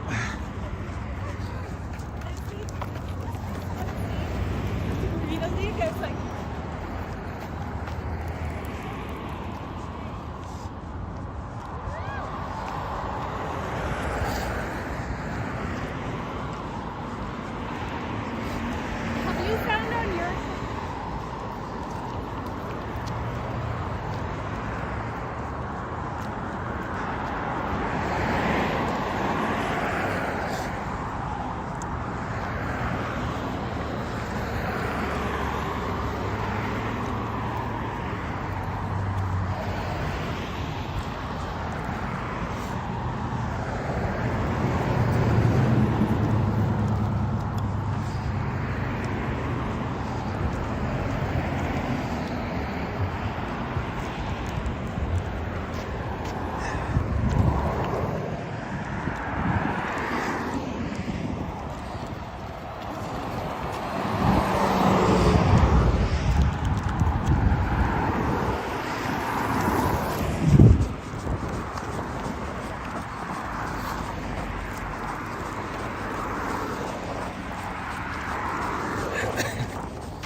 person's probably like, why the hell are all these people running on my section of sidewalk here?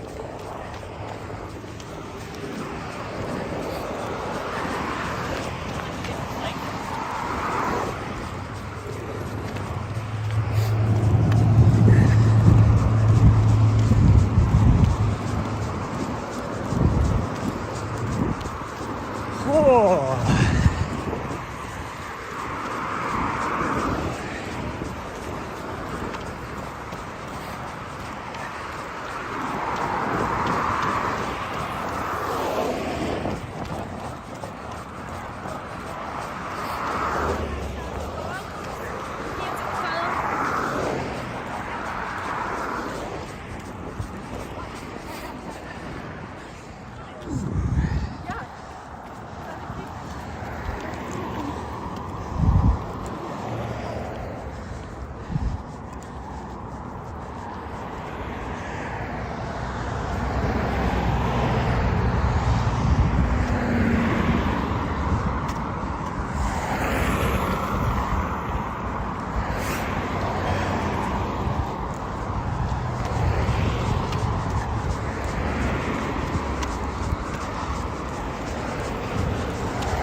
poor lady trying to leave.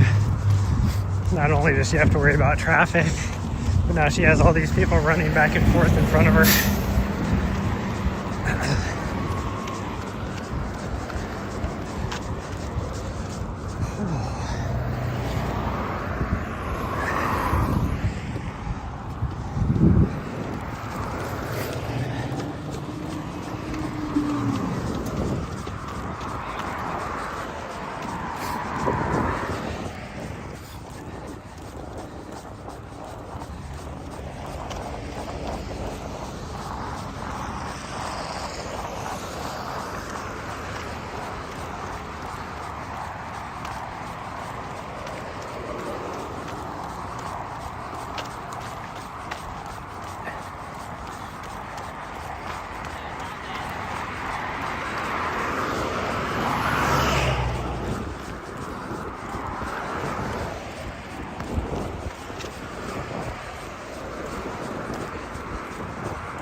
Trying to put my glove back on.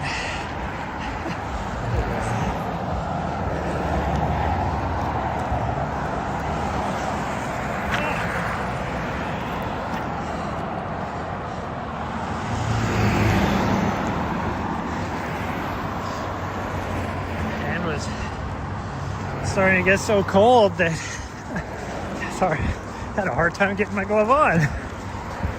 It's like my fingers don't want to work.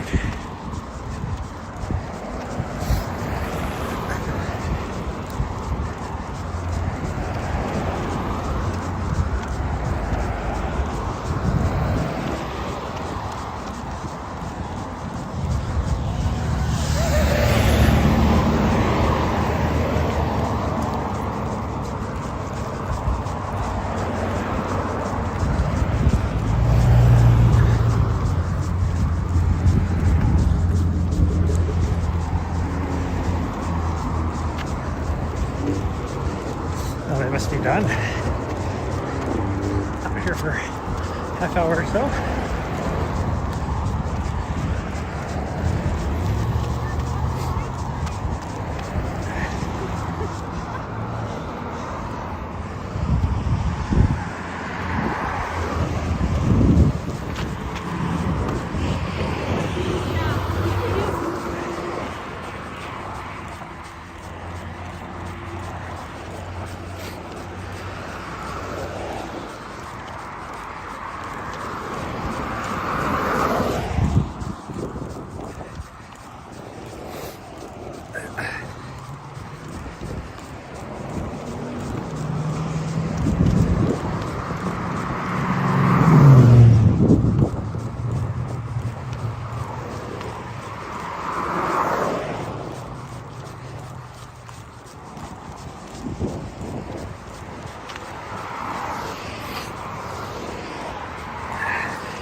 noticed I'm starting to feel my calf muscle a little bit.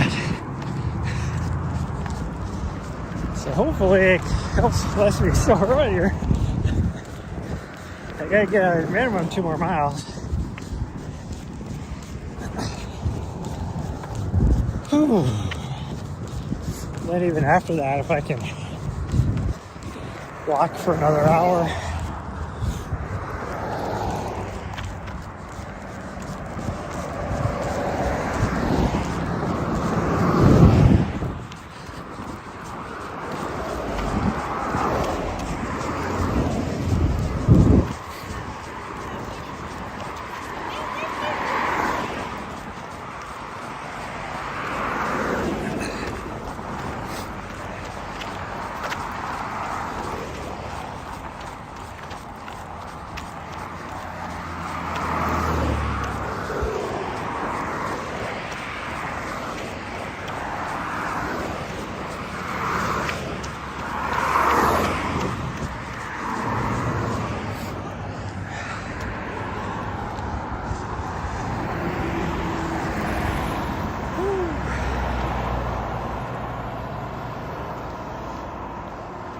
Not cold enough for the big mittens, yeah.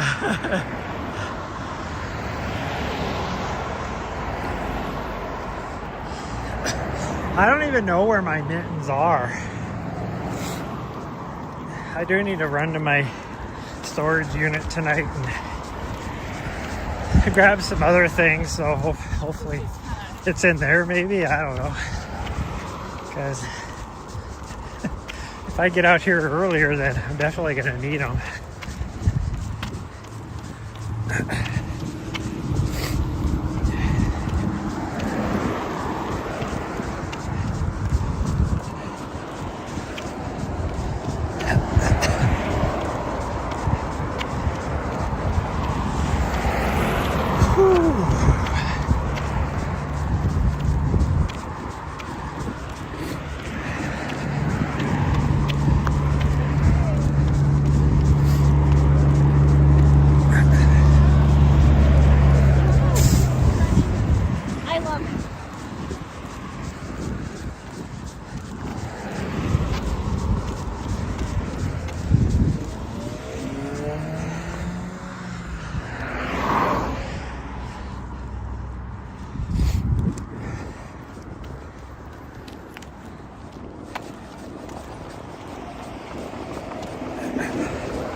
wind is picking up. That's not good.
my gimbal in for a little bit.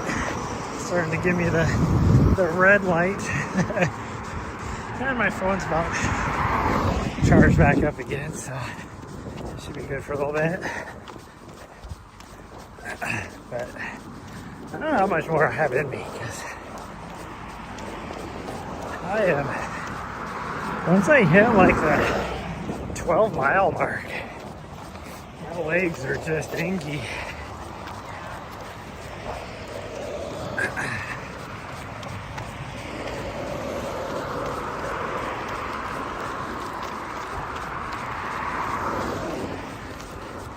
The only thing that's kept me going is all these other people out here.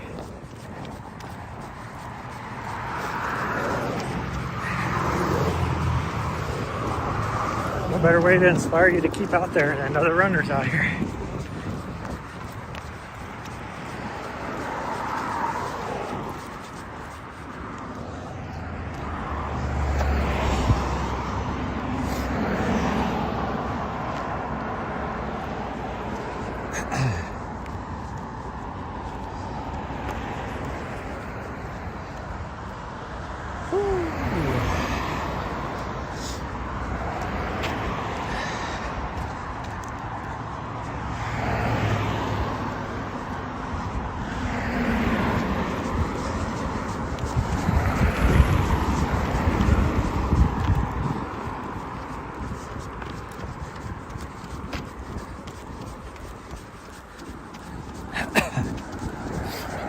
One more mile for my minimum, but I'm going to try and keep going.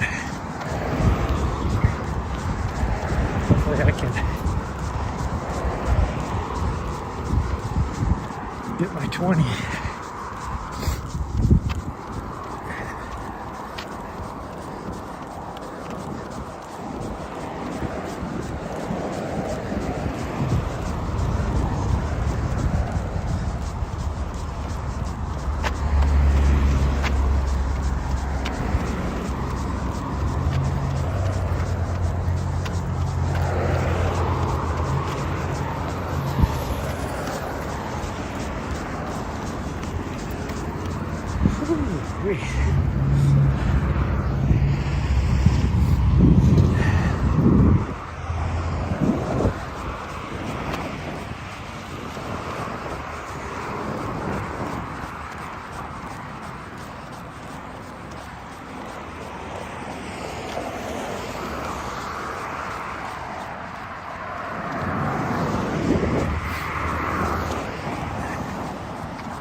I think what it is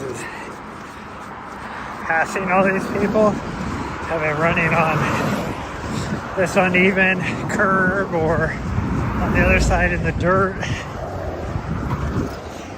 think that's why my calf muscle is a little inky. It felt good up until that point.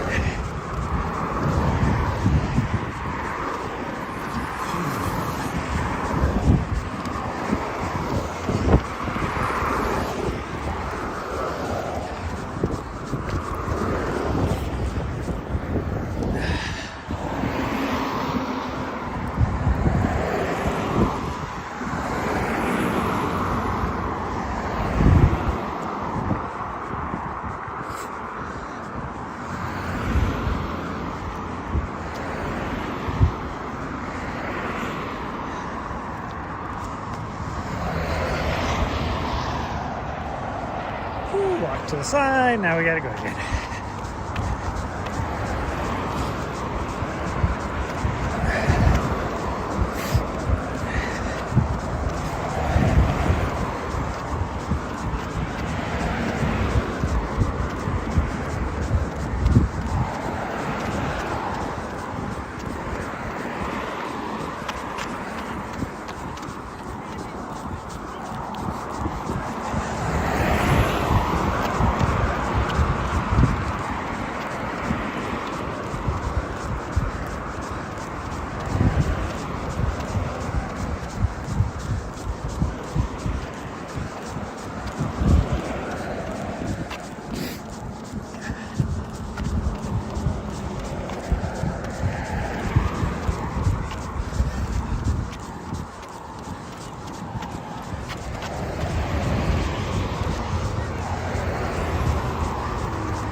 looks like their group run is done.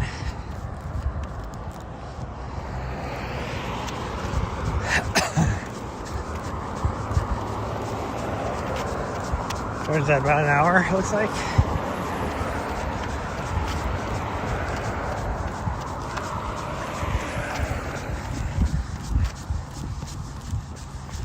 That one is still going though.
Woo.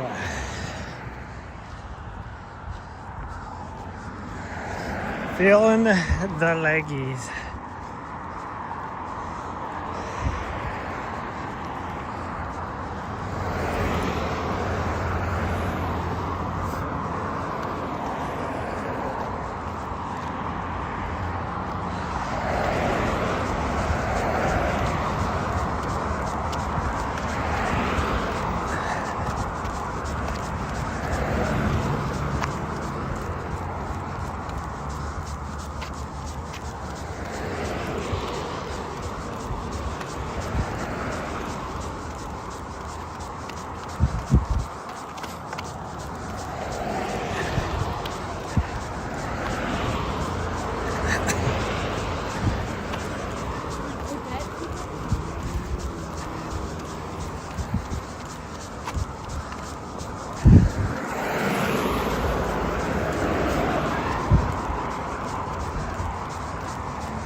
See that wind shifted now.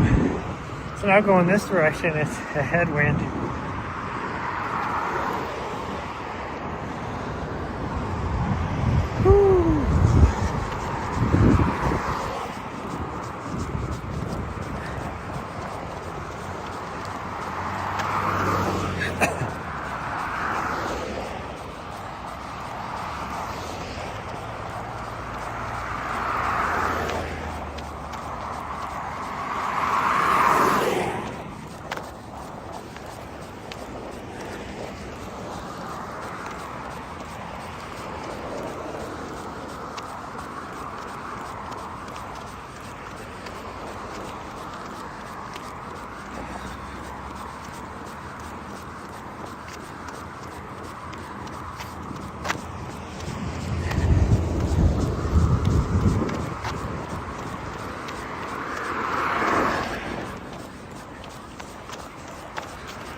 Hi, Bolliches. That is it. So I still got 2 hours till sunset.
Well, we've hit our absolute minimum. So now it's just try and get to 20.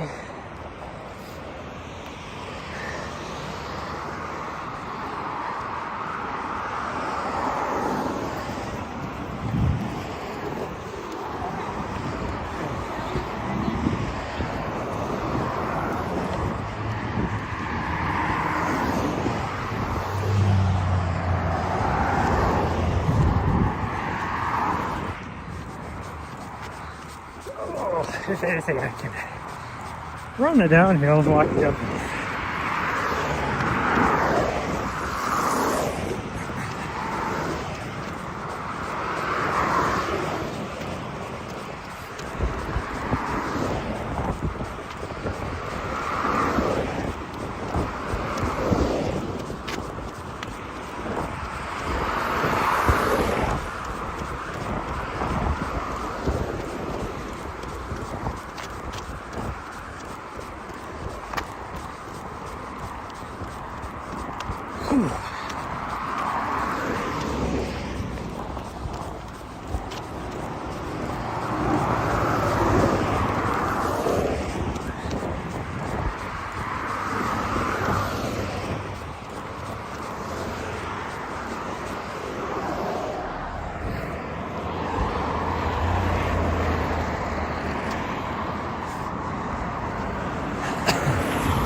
I'm pretty sure the one that's running, I think, is the one in the lead on the female side. That's the one that I saw out here when I first got out here the other day. And then by the time I made it out of my van, she was gone.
Well, that's exactly the 3-hour mark.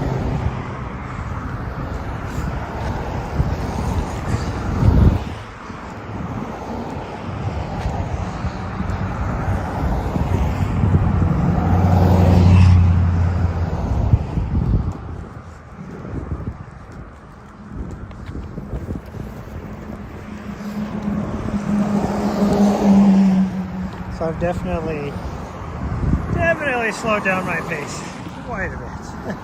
Because at the 2-hour mark, I was right at 11, so that's 5.5 miles an hour.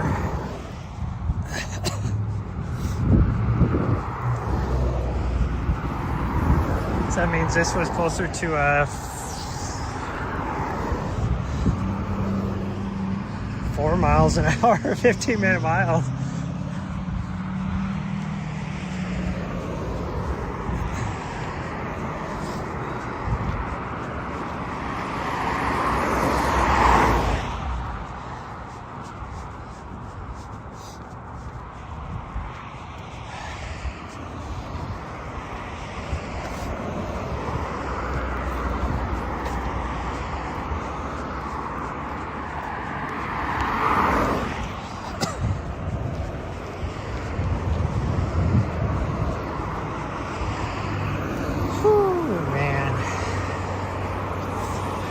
Just was hard today.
Try some nerd gummy clusters.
push through.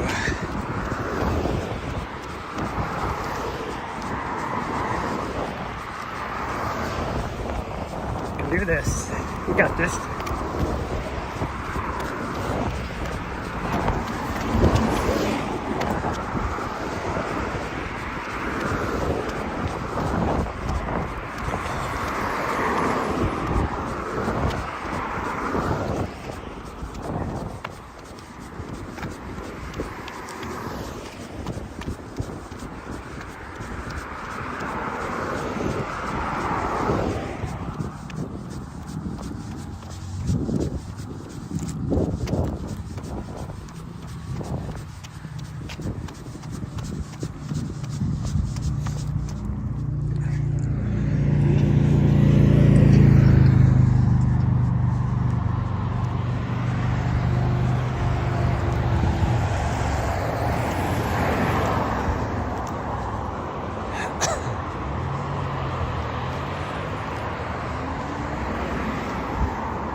Man.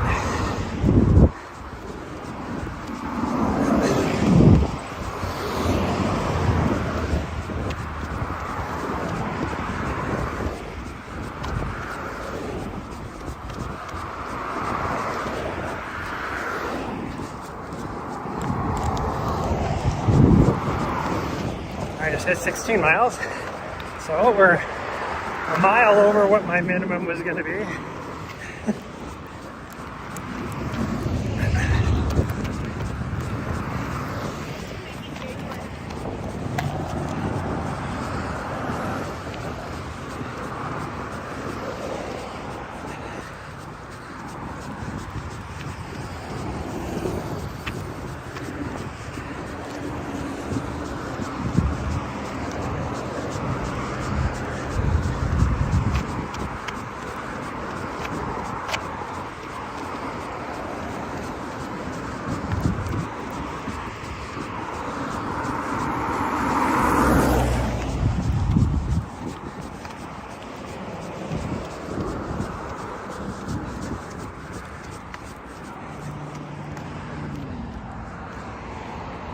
Whew.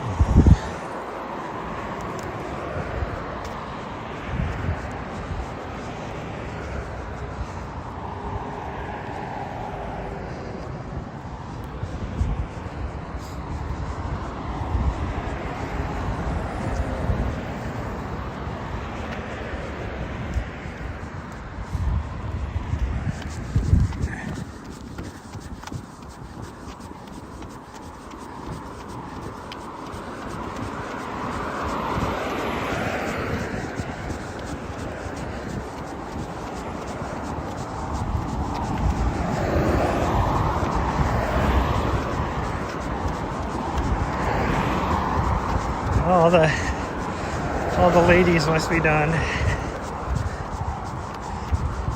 Now it's just me out here again, all by myself. All by myself.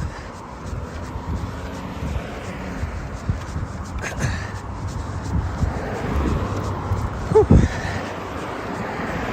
Don't wanna be all by myself.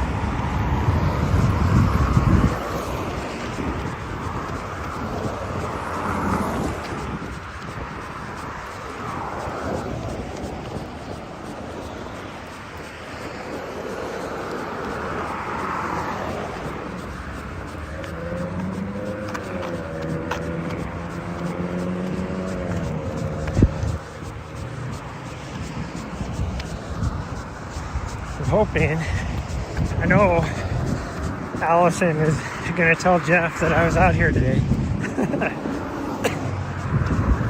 So I'm hoping I'm gonna lull him into a false sense of security, because he's quite a ways ahead of me, to where he's gonna think, oh, he just did, because he'll look and see what I did today.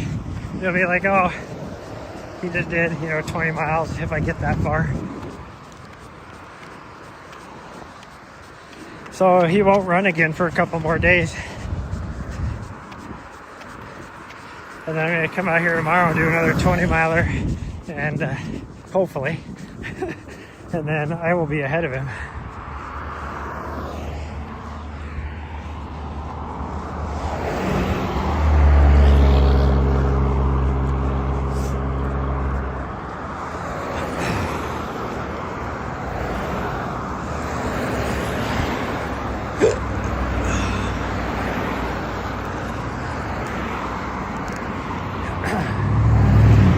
I got the hiccups from my gummy clusters.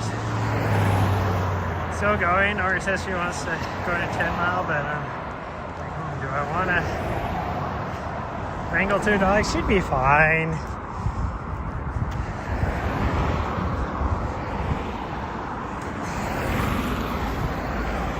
Although I didn't leave her leash, and I didn't.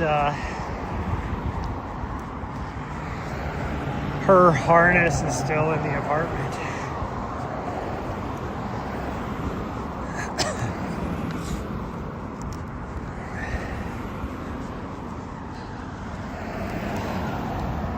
I'll only be going for another 45 minutes, probably, tops. I'm trying to get to 20 miles, so it might be a little more than that, but my legs are hurting right now, so I don't know how much longer I'm going to go, to be honest.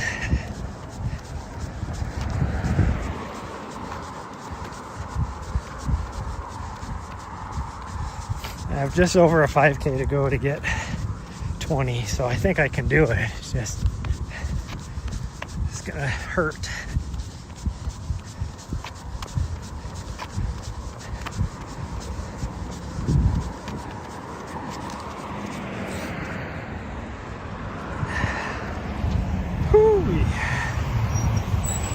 There's a FedEx guy. Every time I've been out here, he's gone by.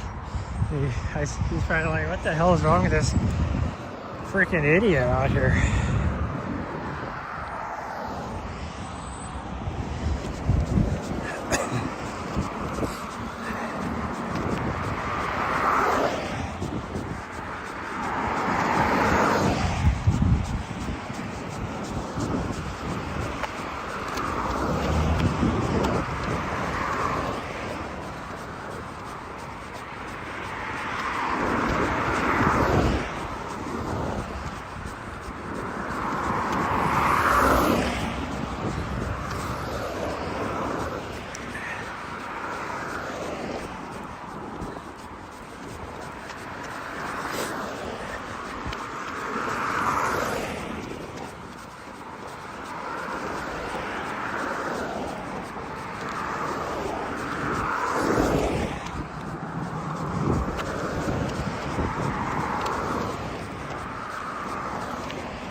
Whew.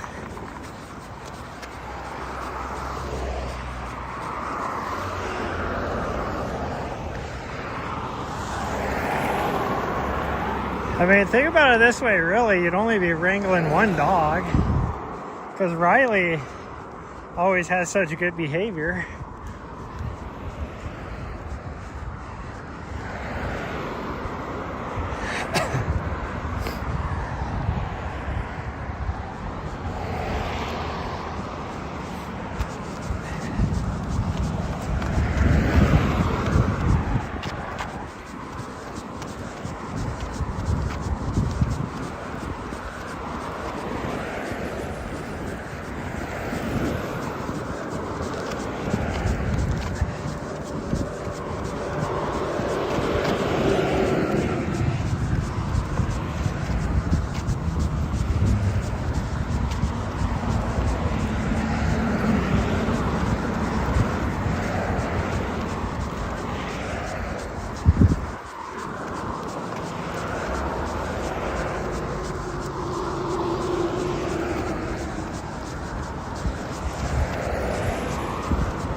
We're still at the coffee shop.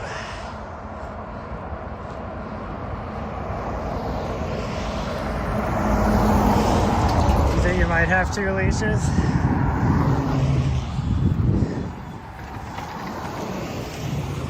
Well, I mean, really, as long as you have one, you'd be fine.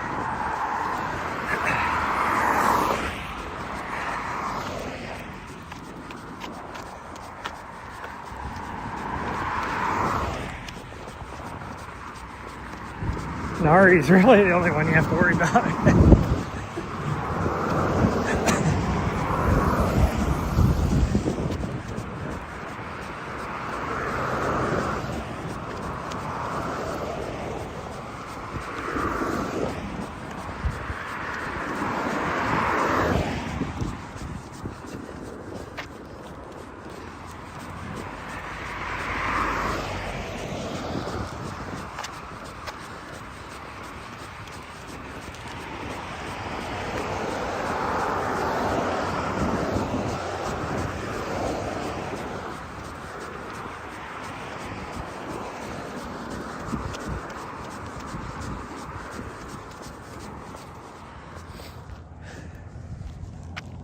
The heck, there's a hot air balloon, it looks like, over not downtown, north end of town.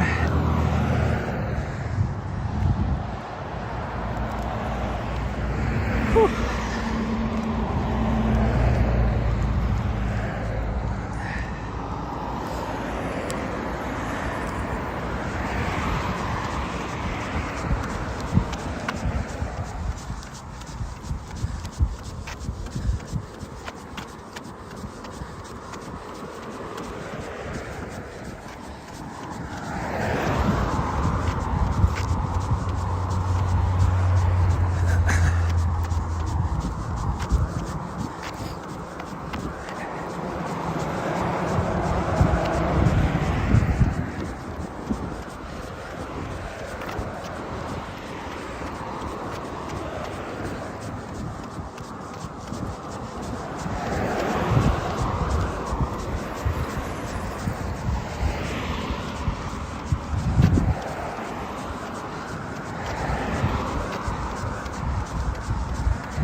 gotta keep going. Because if I stop now, who's gonna carry the boat?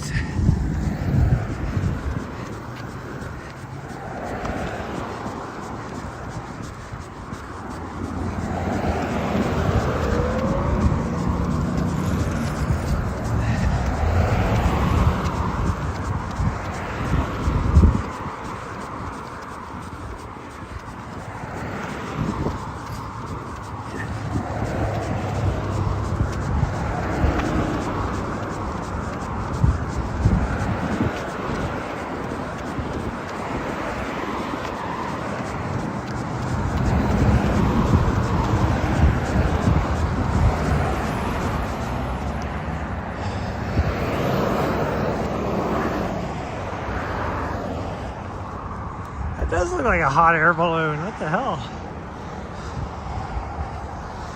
Freaking 30 degrees out.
Whew. That was some deal there.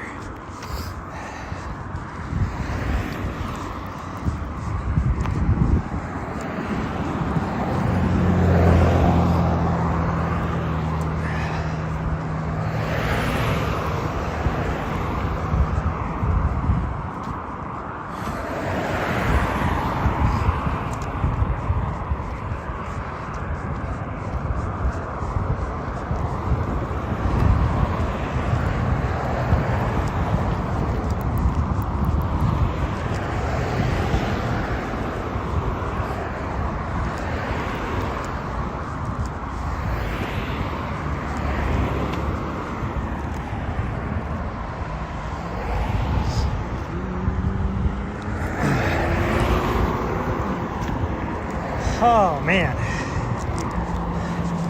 I mean, I'm gonna be done no matter what. I can get to 20. I'll be done before sunset for a change. That never happens. But I also got down here, what, an hour and a half earlier than in the past.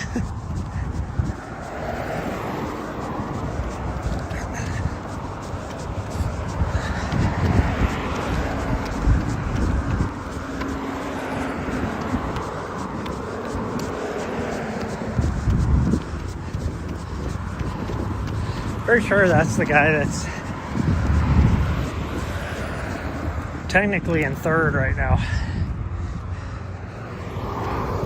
Since I passed him, like he was, I want to say 3 segments ahead of me when I started. Ooh. Preparing dinner for the crew, nice. Some new people, yeah, the women's group left, and so now I'm pretty sure this is the second or the third place guy, the only guy that's close to me. When I started, he was in second, but I was only like 3 segments behind him, and now I've done like what, 70 segments, so he is a ways behind me, but he never does like more than 8 or 10 miles. So he'll be way behind me still. But who knows, maybe he'll come out here and do a big day.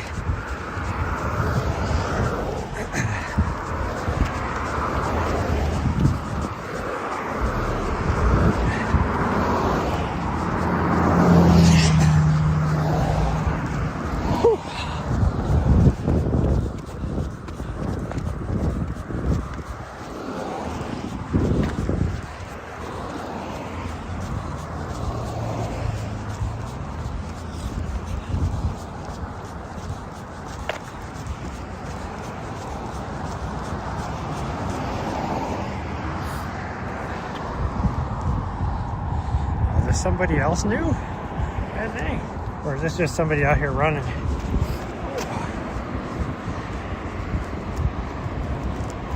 Hey, Jeff. That's the guy in first place. Allison must have told him I was out here.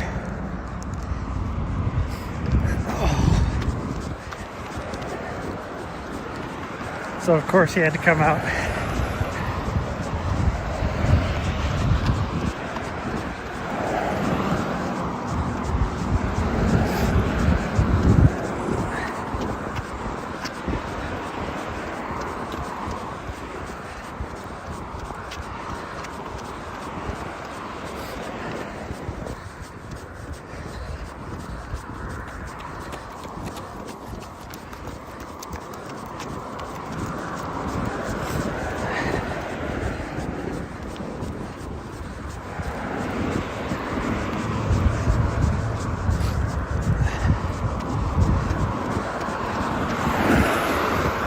I think right now you have first, second, and third place out here in segments.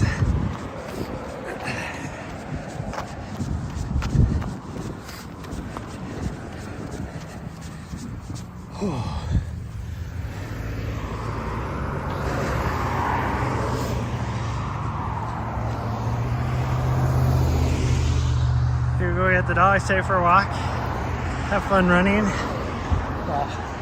I'm hurting pretty good, so there's no fun about it. Running has just been extra tough today. It's one of those days.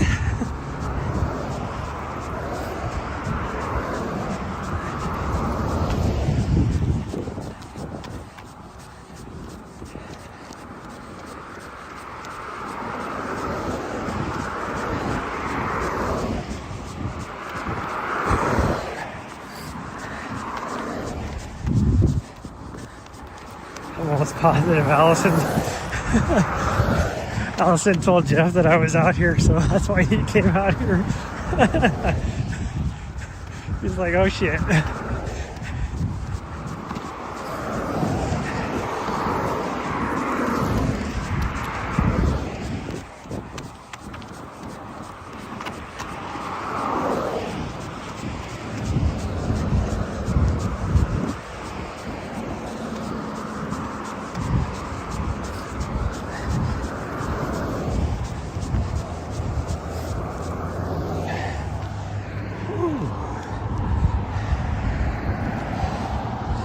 It is serious business out here.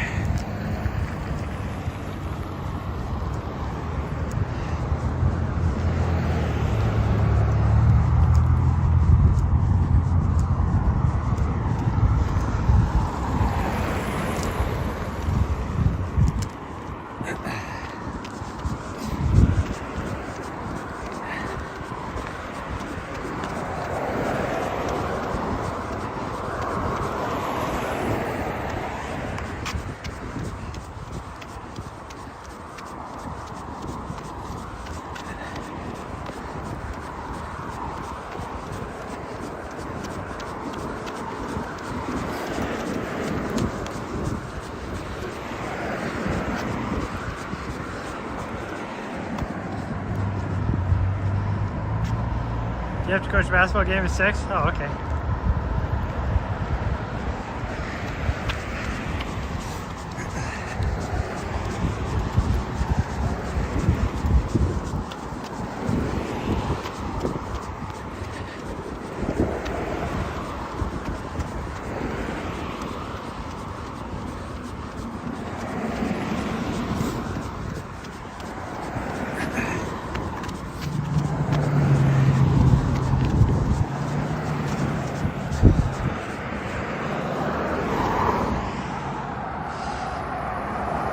So Rico, you'll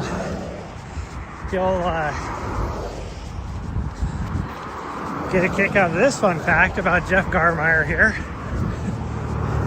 He was made famous to the road running community because he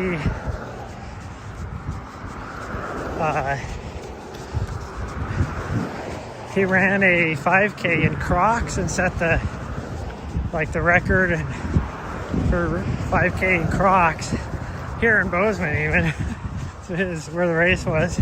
So also high altitude, but so Running Magazine did an article on him about, I think the title was like, this guy ran a 5K in Crocs. This is why we advise against it. You know, type of thing.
You know, like a friendly competition though? Yeah.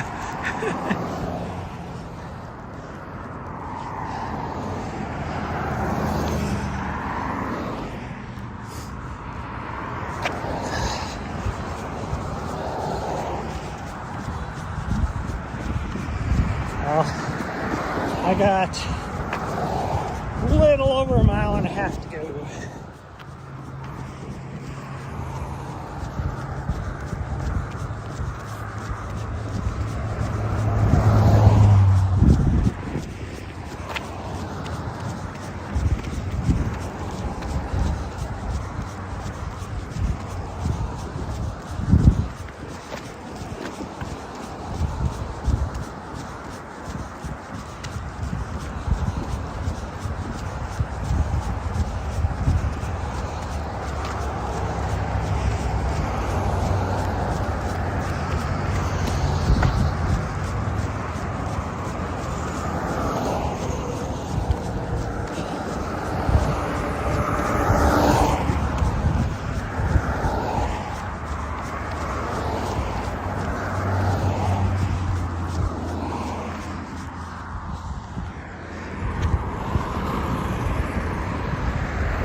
I'll be curious to see what Jeff does tonight, though.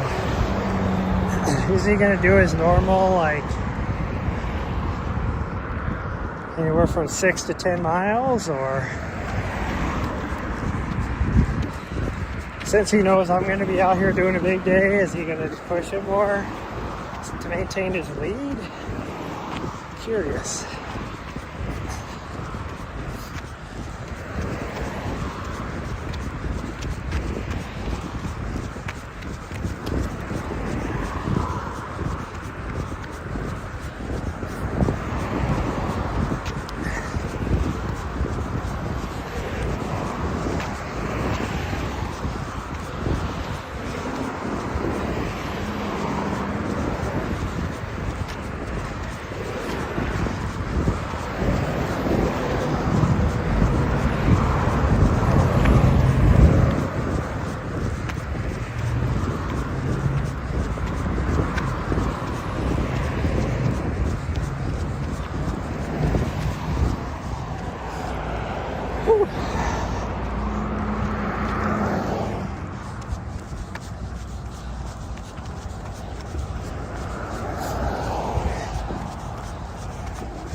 See it first place. Well, it won't happen today. And the fact that he's out here running right now, it won't happen tomorrow either.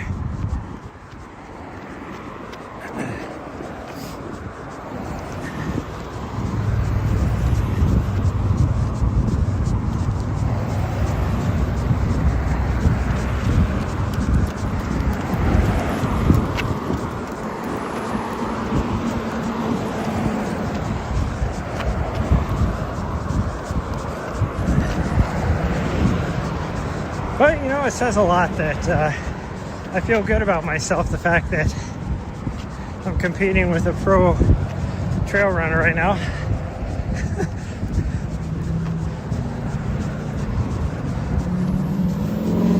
Keep in mind, he got a 6-day head start on me.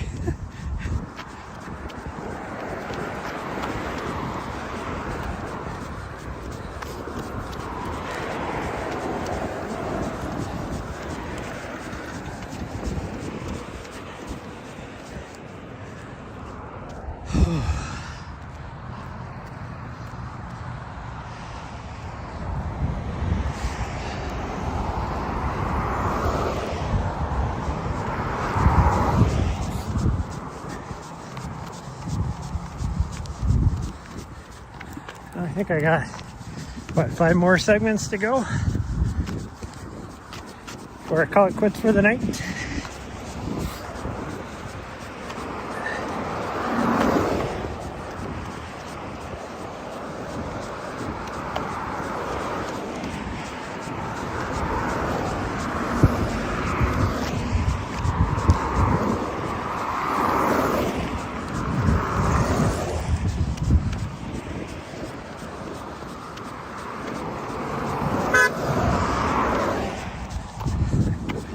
Hawkins scaring the shit out of me.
1 mile left,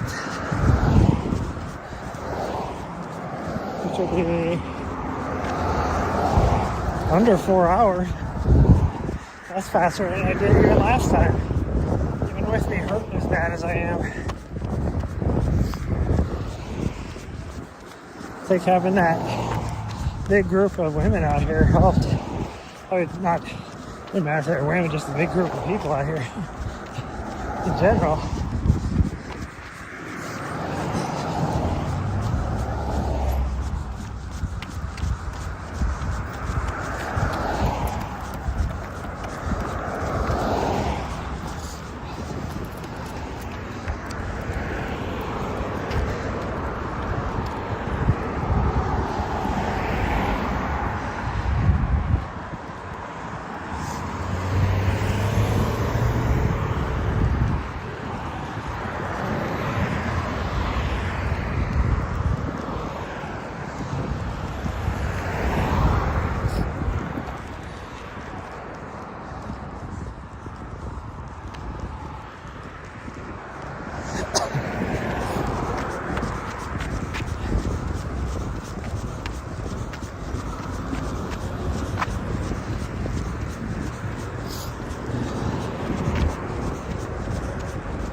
half a mile to go.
I think I'm gonna have to do one more after this.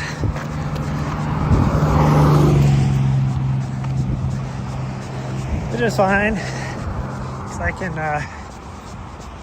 probably walk the last one. Be a good thing for my legs, stretch them out a little bit.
See, Allison is back out here again.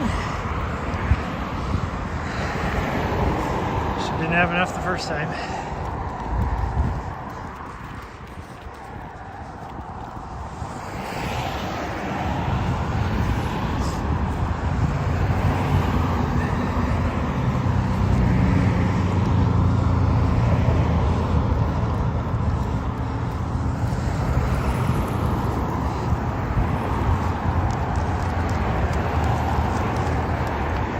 Quarter away. So it should be good for phone charge and gimbal now.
Okay.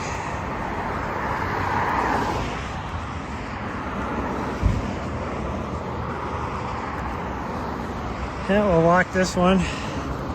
It'll put me over 20, but be a nice little stretch.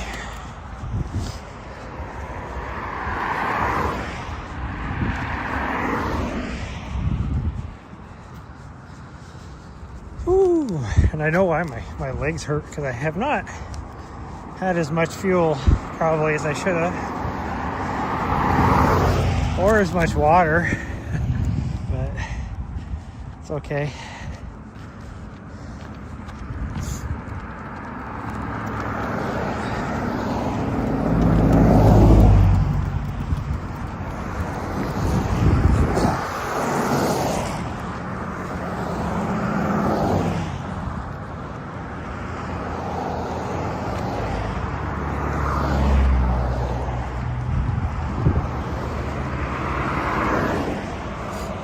Do our best to hydrate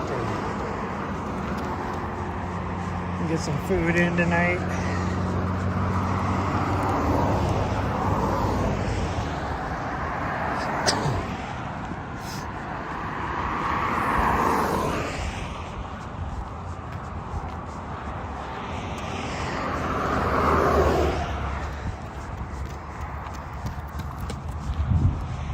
All I can say is if me and Jeff are even remotely close to each other on January 30th, January 31st is gonna suck.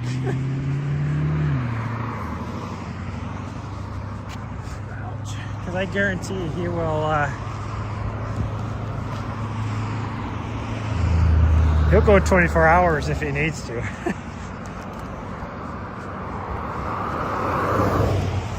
I will not.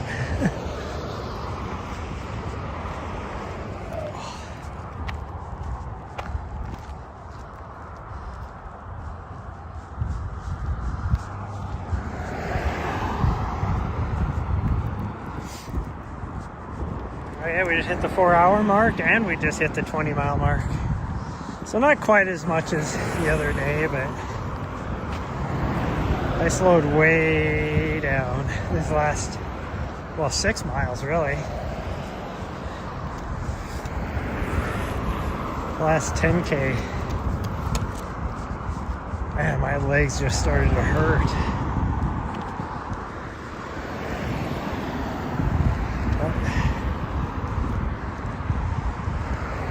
I mean, even just starting off the very beginning, the run just did not feel good today to run.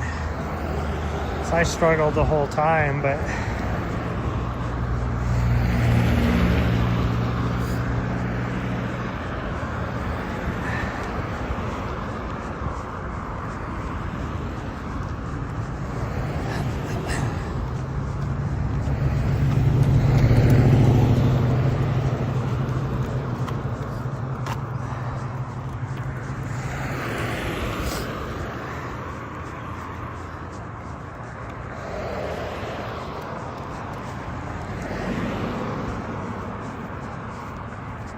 death.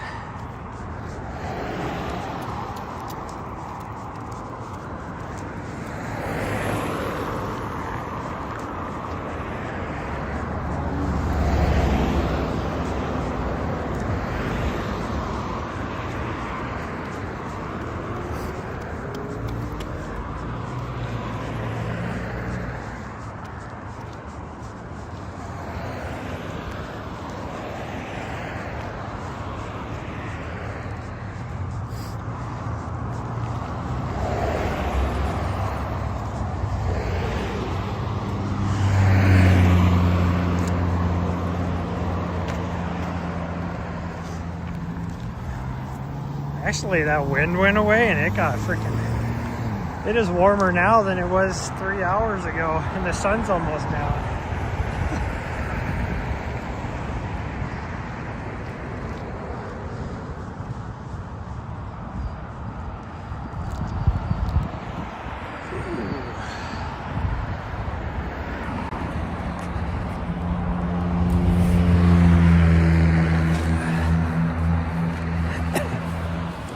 Well, if you would have asked me an hour and a half ago if I was going to hit the 20-mile mark, I would have said hell no. Because the run was just tough. Just running in general was tough. And my legs, like they felt fresh when I started. It was just like running felt tough. Then I hit right around 12 miles and my legs started to be angry. It was more my calf muscle started to be angry. So then I changed up my gait to keep going, which then made my legs angry. My calf muscle actually didn't feel too bad right now. Just my legs hurt. Oh. Ooh, geez. But I'm gonna do a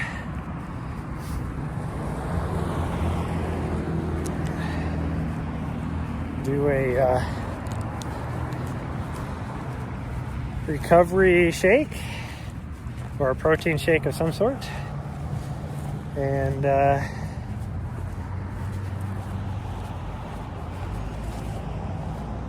we'll make the drive back to Helena. Anyways, that's gonna be it, everybody. Thanks for everybody that joined me today. Awesome day out here, despite me sucking ass today, but had that big group of ladies, which was awesome to see. And then now with Jeff, and I'm not sure who this other guy is. I think that might be Nathan, I'm not sure. And then Allison came back out again for more. I mean, that's awesome to see. What an awesome day. But yeah, that's gonna be it. And I will be here tomorrow no matter what. So I may only get 10 miles, may only get, I don't know what I'll get. But bye everyone, love y'all, and I will see you guys next time. Make sure you leave here and go over to the Mountain Outpost channel and watch the Tempe segment and whatever they have going on. There's probably interviews going on around the world at other Burrito League segments, because they did one here with the women's group. So bye everyone, love y'all.